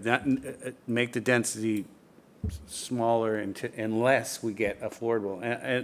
And whether they all had to be affordable to get the 12 or the extra 6 had to be affordable is something we can also discuss. But I think that's so.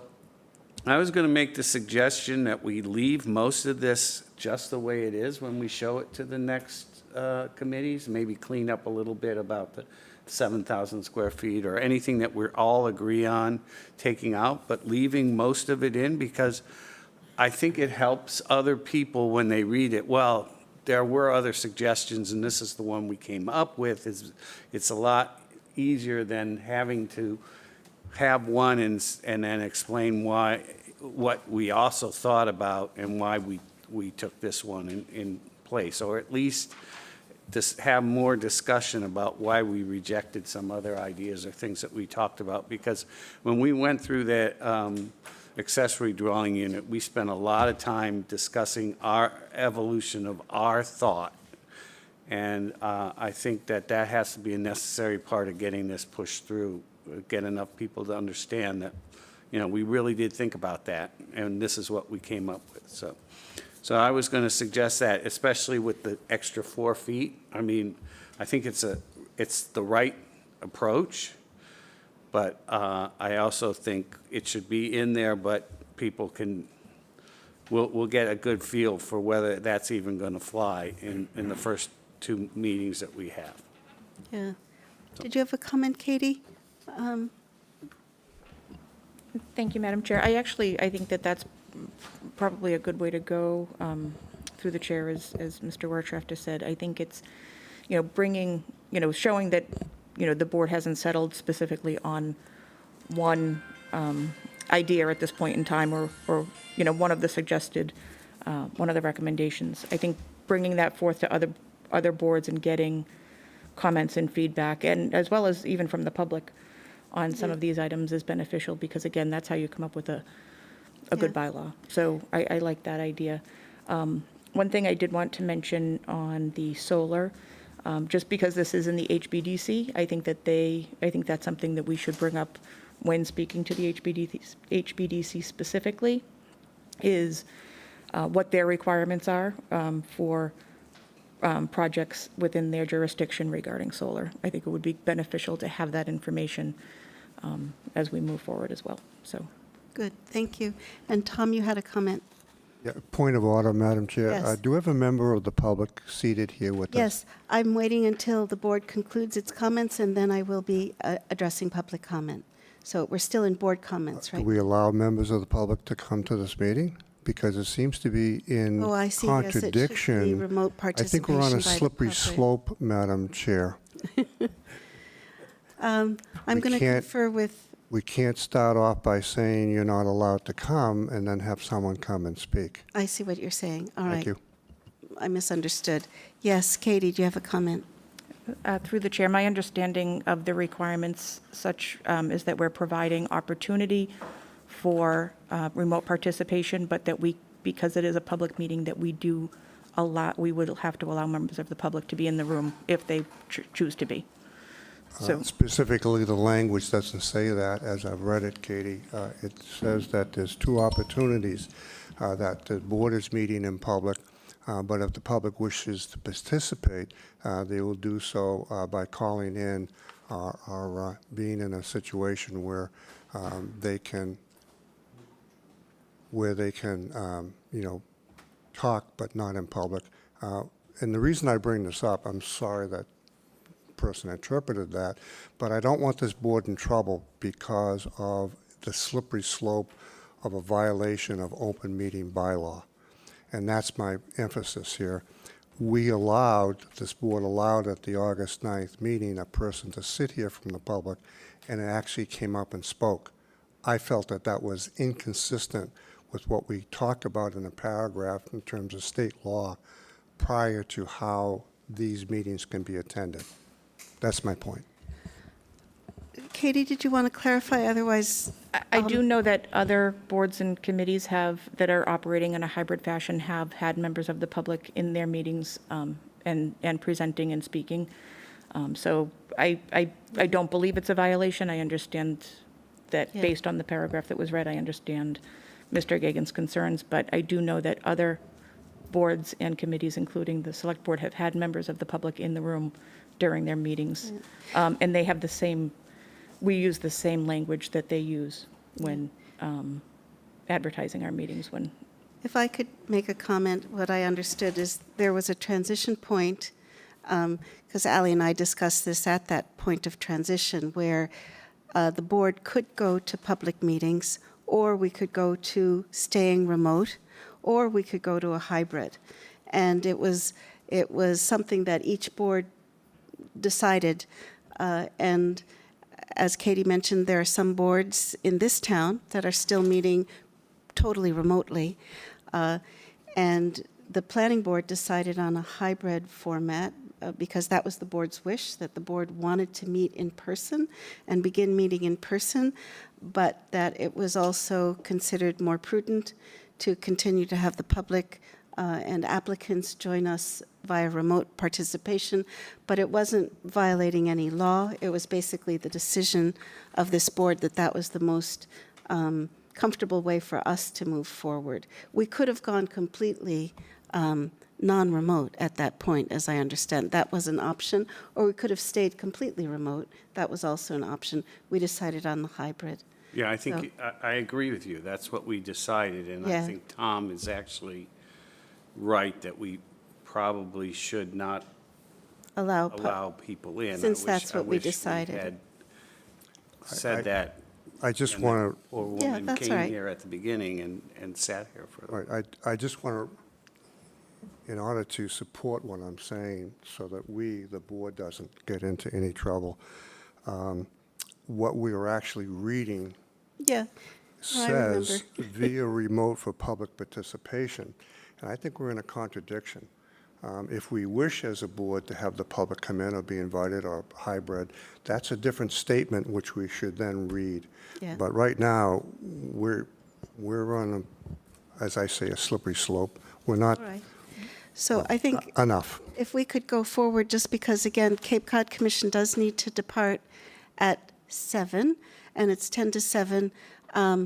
The issue has been resolved there's no member of the public present, but we will go now to public comments. If we're done with board comments, we should move ahead. Yes, Warren, one more. Two quick comments. With respect to long-term leases and subleasing, I think you almost have to prohibit subleasing if you're going to achieve the objective. Otherwise, very possibly you just sign a long-term lease and then you rent it out by the day, week, or whatever as a sublease. Also, a comment about Tom's aversion to basement apartments. As I go around town, I see pretty much every multi-million-dollar house being built is being built such that the basement can be built out into living space. It has, big windows and all of the means of egress, et cetera. I'm personally aware of I'll call it a basement apartment for a family member that's in a very nice house. And I don't think that a basement apartment is necessarily what I think I am envisioning. I'm merely envisioning living space that is below ground. And it could easily be the playroom area for an apartment or condo or living dwelling unit that has the first floor plus the basement. My objective here is to increase density without increasing mass. And we're talking a lot about adding 4 feet to the height of a building, but if you've got a 2-story building and you can add living space to the 3rd story underground, then you've increased the density by 50% and the mass is exactly the same. I don't necessarily think we should encourage living units that are only underground. That's not at all what I was trying to suggest I was in favor of, but that's all. Thanks, Warren. So we should move on to public comment because Cape Cod Commission does need to depart in a few minutes. So before I invite members of the public, I do have one correspondence that I should read. And this is from Ron Meservey, and it's addressed to the Planning Board and dated August 7th. I am a West Chatham property owner and have been a supporter of the Chatham Airport. I grow up within a quarter mile of the airport and have spent most of my 82 years in Chatham, but now I have concerns. It has been brought to my attention that the Airport Commission would like to make some changes. I have been told that the Commission would like to stop any new construction and any new development in the runway protection zone. This change would greatly lower the value of my property and affect the well-being of my family. Your board is working on a long-range plan for the West Chatham Village Center, and so am I. Any zoning changes to my property would affect my long-range plan, a plan that would greatly benefit the town of Chatham. The airport has been in operation for almost 100 years without any major problems. Why fix something that is not broken? Please let things stay the way they are. I strongly object to any zoning changes that would affect the future development of my property. Thank you, Ronald Meservey. So now I will ask if there's any members of the public who are connected by remote, either by telephone or by Teams, who would like to make some comments. I do see, is that Elaine hand? I see a hand raised. Is that Elaine? Yes, it is, Gibbs. Madam Chair. Thank you. Please go ahead, Elaine. Okay, I have two comments. I believe at one of the last meetings, Mr. Chain did ask what the potential would be in terms of the number of units and bedrooms under this design. And I think that's important because it is a 1,000-foot corridor. So that number should be developed. And I was wondering if traffic studies would be done based on those numbers as well as water usage for the number of bedrooms. Secondly, at the July 26th meeting with the Cape Cod Commission, I brought up the runway protection zone. And I believe you are all aware that there's a significant amount of land within, sorry about that. I'm sorry. Are you there? Yes, go ahead, Elaine. I apologize. That's all right. Yes, there's a significant, there's a significant amount of land within zones A1, A2, and B that are within the runway protection zone. After the August meeting with the Airport Commission and Planning Board, I think it would have been helpful if the Cape Cod Commission had been notified of the impact on this bylaw. It was pretty clear, I believe, at that meeting that Town Council, you, Madam Chair, and the Airport Chair believed that the FAA limitations. Actually, Elaine, could I make a comment? Yes. Yeah. I didn't mention this at the beginning of the meeting. I did mention that we would just focus on the memo from Cape Cod Commission that was in response to the board's issues and concerns regarding the underlying zoning for the West Chatham Neighborhood Center. But we did specifically not want to touch on how the runway protection zone would be dealt with at this particular meeting. We will have another meeting where we meet with the Airport Commission and the consultant for the airport to discuss that matter, those issues of the runway protection zone, which in a sense would be the continuation of the conversation from the August 9th meeting. There were still some open questions from the board and open issues. So the point you bring up is valid. The runway protection zone does overlay part of the West Chatham Neighborhood Center. It's just that it wasn't the topic of tonight's meeting and was not included on the agenda. It will be a topic of discussion for future meetings.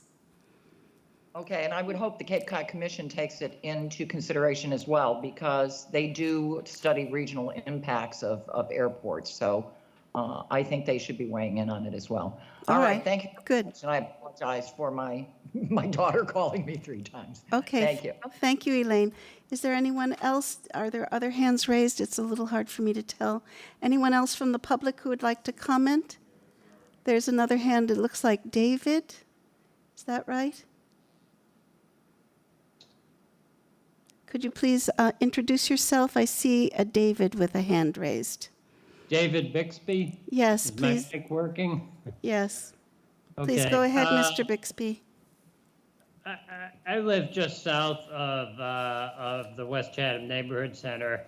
When I hear dormitories, images of college dorms come to mind with blasting music.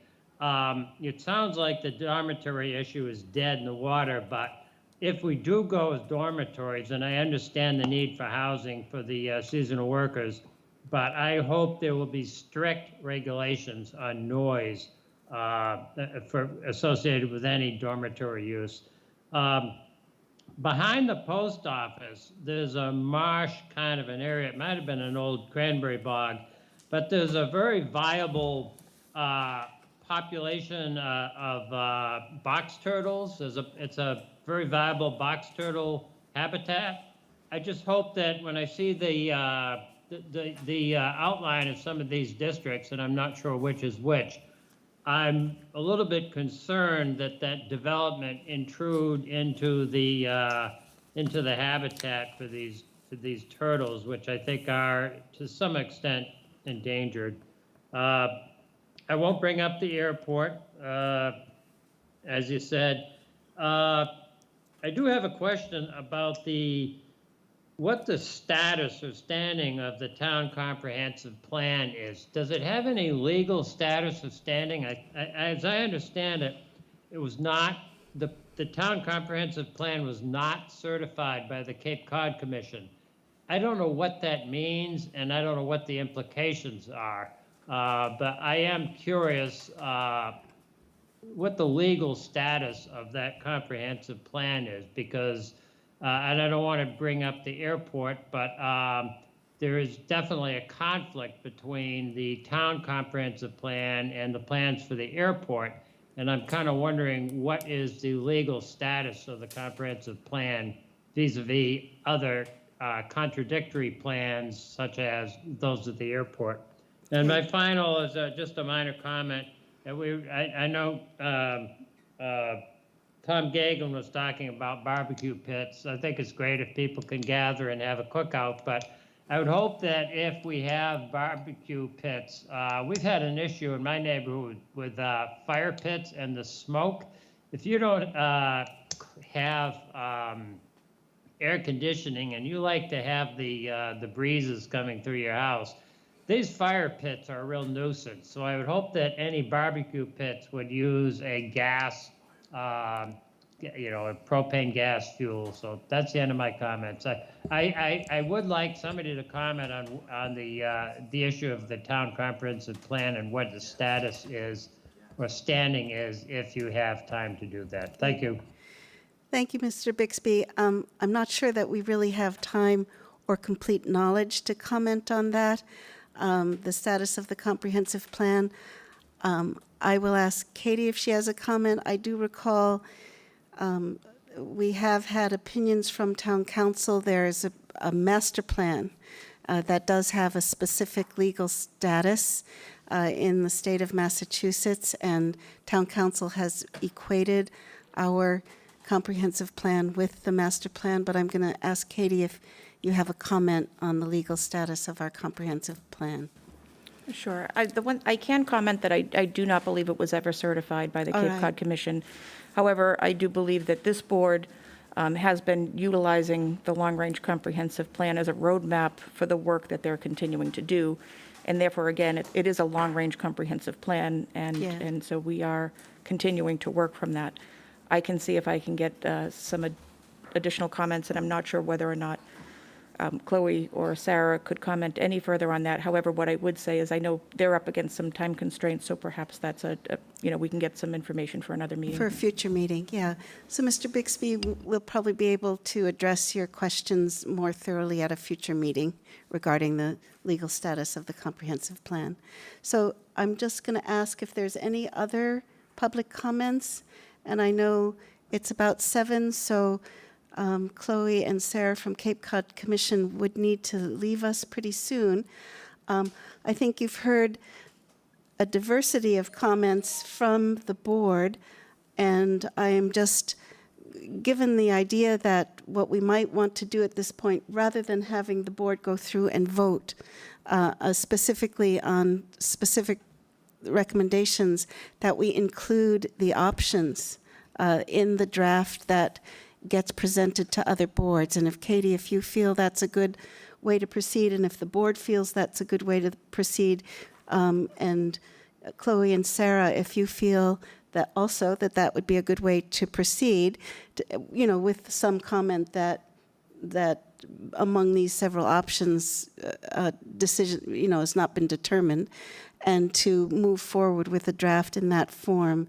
How do you feel about that? I'll ask Chloe, who's still connected.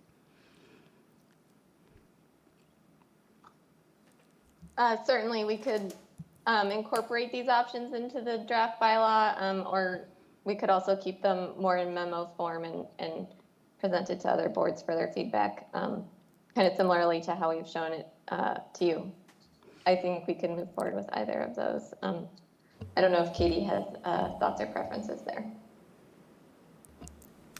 Thank you, through the chair. So I agree. I think that the board tonight found the memo form helpful, and so moving forward, we could present the memo form, perhaps the draft bylaw within the memo form after that, so that folks could go through Yeah. and look at what the different options Yes. are. So I think that's a good way to go. Good.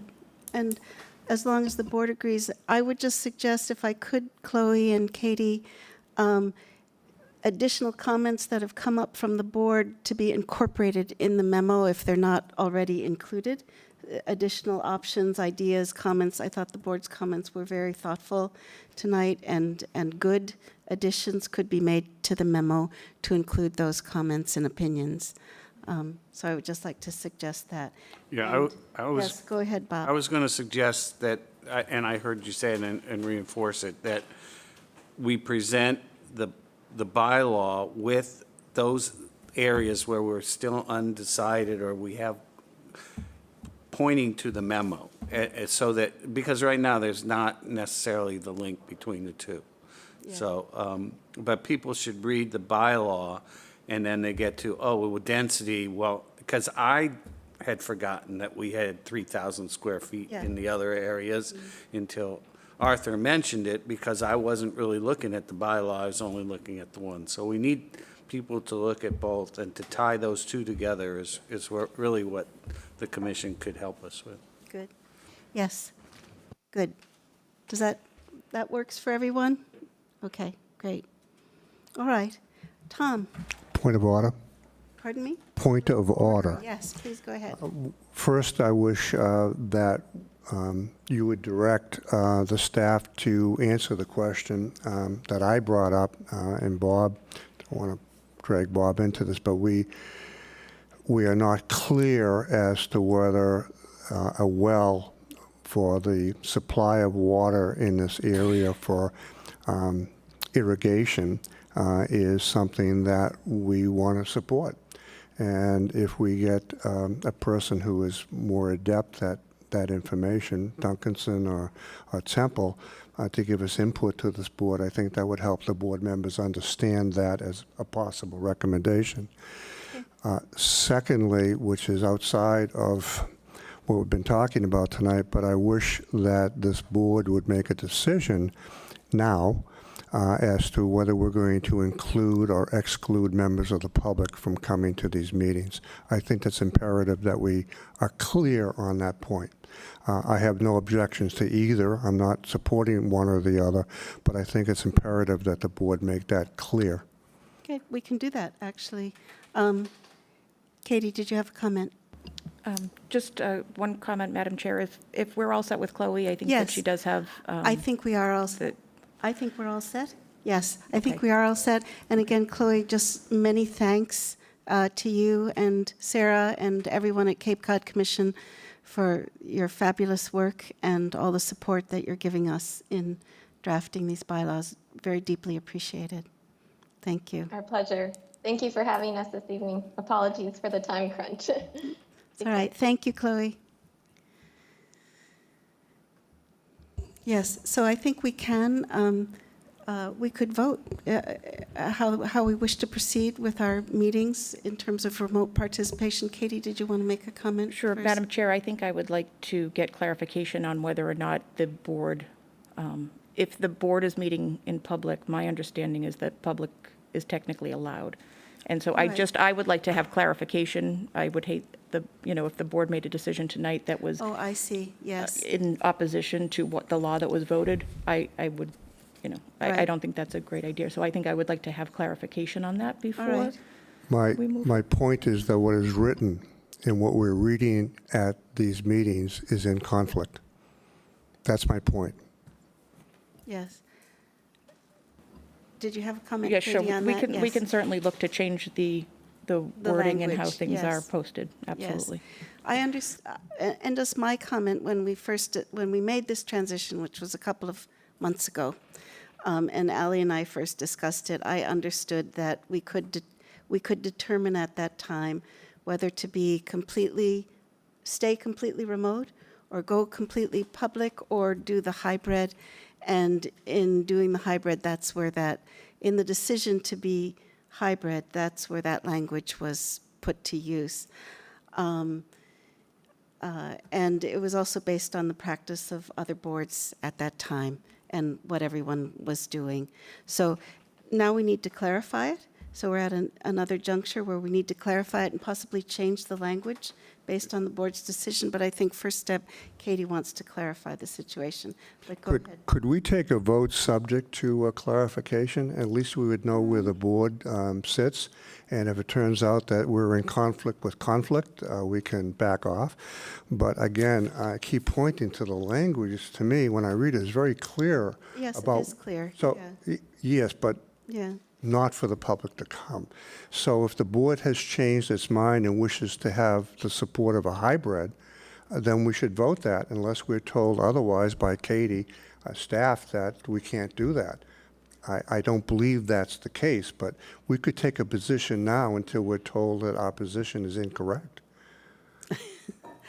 I was going to suggest the same thing, but I believe we think we're in a hybrid when we don't allow. That's what we've people. said, and then someone Well, showed up. Tom just Basically, that's what said happened. the opposite, that if we don't think we want to, if we want to have the hybrid, but we think we have the hybrid. Yes. And I don't think it would hurt for us to get a sense that Okay. if people think we should have people here, then Katie doesn't have to go look anything up, because we're going to say, yeah, let's let the public come. Right. It's just if we think as a group that we would Prefer. and feel a little bit safer health-wise that we do it this way, then we should let you at least know that's what we would like to do if we still legally can. So, can Any I call comment, for a Katie, vote? before we vote?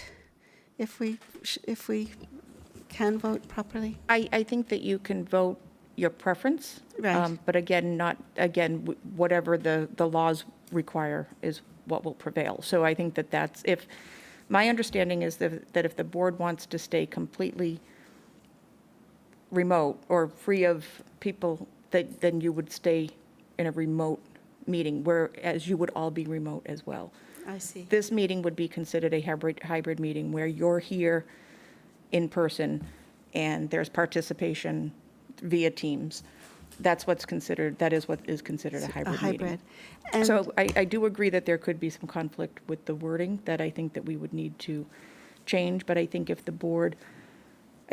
getting a sense of the board is important, and then we can move forward from there based on what the laws allow. And is it your understanding that in a hybrid situation, the board can be present, but we can require that the public is remote only? Or is that what we're going to be clarifying? My understanding is that if the board is here in a public setting, that we cannot ban the public from being here. That's my understanding. Yeah. That's not what the wording says.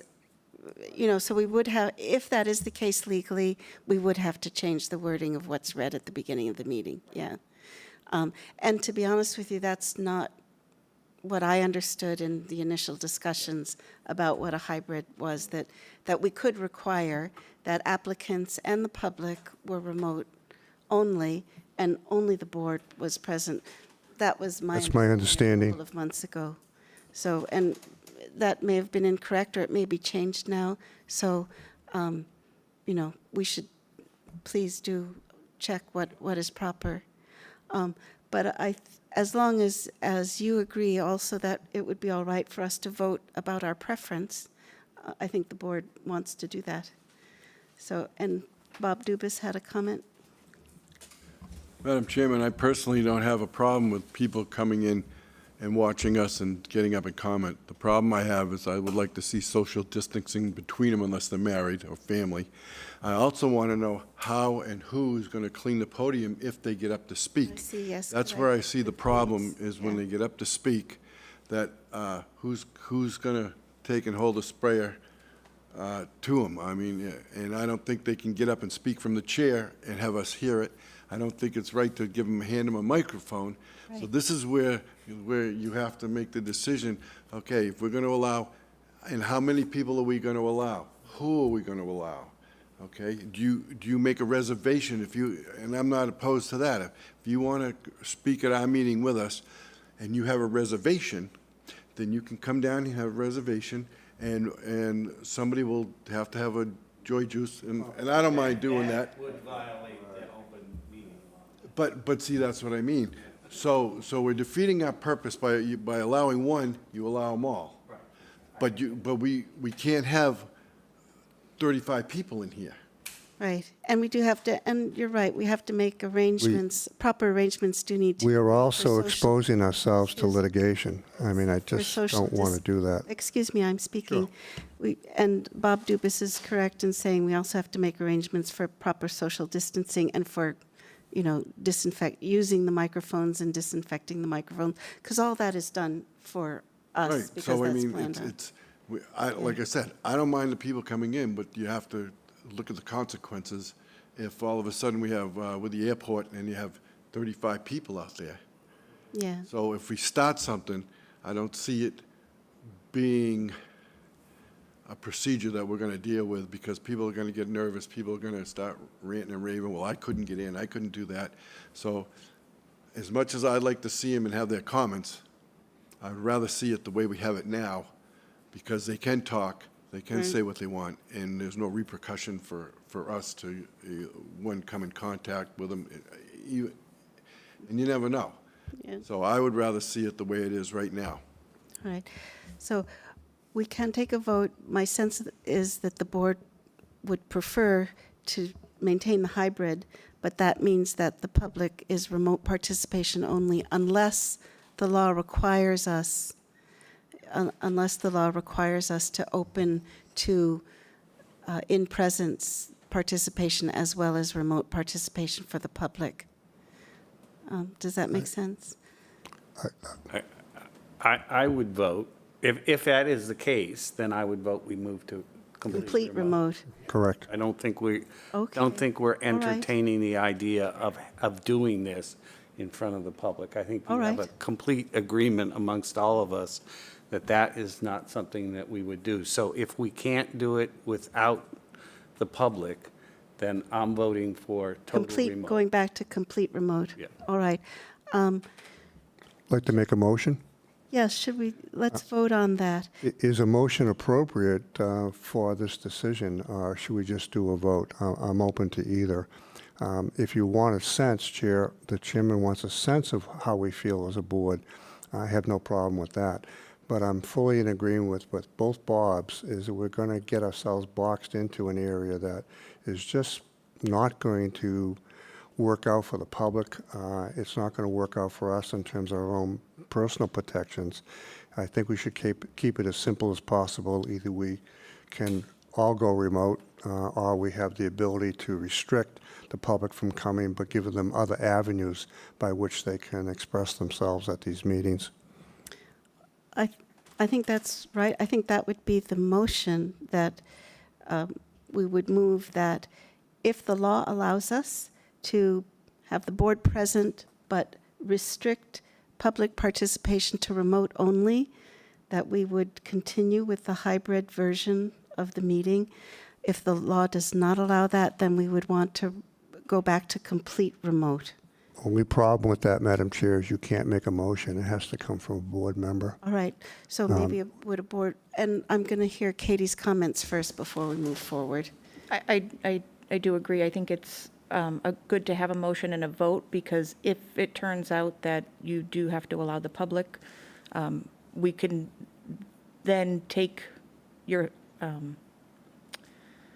preference, and if we have to do a fully remote meeting for the next meeting, we don't have to come back for a vote. Yeah. So I think a vote is an appropriate action, and if somebody's Yes, ready if to make someone that would like to motion. make the motion, something similar to the effect of what's been said. Exactly what you just said. I move that we have a vote that if it's legal for us to hold hybrid without excluding the public, that is what we do. If we are required to allow the public into a meeting where we're present here, that we instead make them completely remote. I think you have to say that Make- because you Make excluded the the whole, public. yeah. You have to make the whole board remote, too. Right, Yeah. the whole board remote. I would second that motion if it's understood. All right. Is it clear enough, Katie? I think it's clear what's... It's clear to me, Yes, all right, good. So let's, Katie will clean it up for us. good, all right. So let's do a roll call vote. Art Spru Art Spru, I approve. and Warren Chain. Warren Chain, I approve. Bob Wirtschafter. And I second the motion. Bob Wirtschafter, I approve. Ditto. Bob Dubus, I approve. And this is Catherine Halpern. I also approve. I agree. Okay, great. And thank you, Katie, for clarifying everything for us. All right. So I think with that, we should move on to the next item, which is just chairman's comments. And Madam Chair, yes, we Mr. still, Kagan. I'm sorry, we still haven't addressed any direction by the chair to ask if we have a clarification from the staff as to the Oh, for the applicability regarding the well. of West Chatham being Yes. irrigated by well water. Yes, Katie, would you like to reply? Sure, Madam Chair, I've made a note, if it's the sense of the board that would like to get information from our DPW Director, Tom Temple, regarding wells in West Chatham, I can certainly ask him to perhaps participate in our next meeting when we're having a discussion. Great, thank you. I would suggest, as a source, Tom Temple, because I know we've had conversations with him, and whatever he would perceive to be an adequate response to that question might be acceptable to the board. Yeah, sure, good. Great.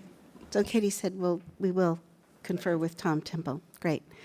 All right, so for the next comments, one point, I will not be participating, but you do have a site visit regarding Chatham Bars Inn matter, and Katie will be in touch with all of you to schedule a time for that site visit.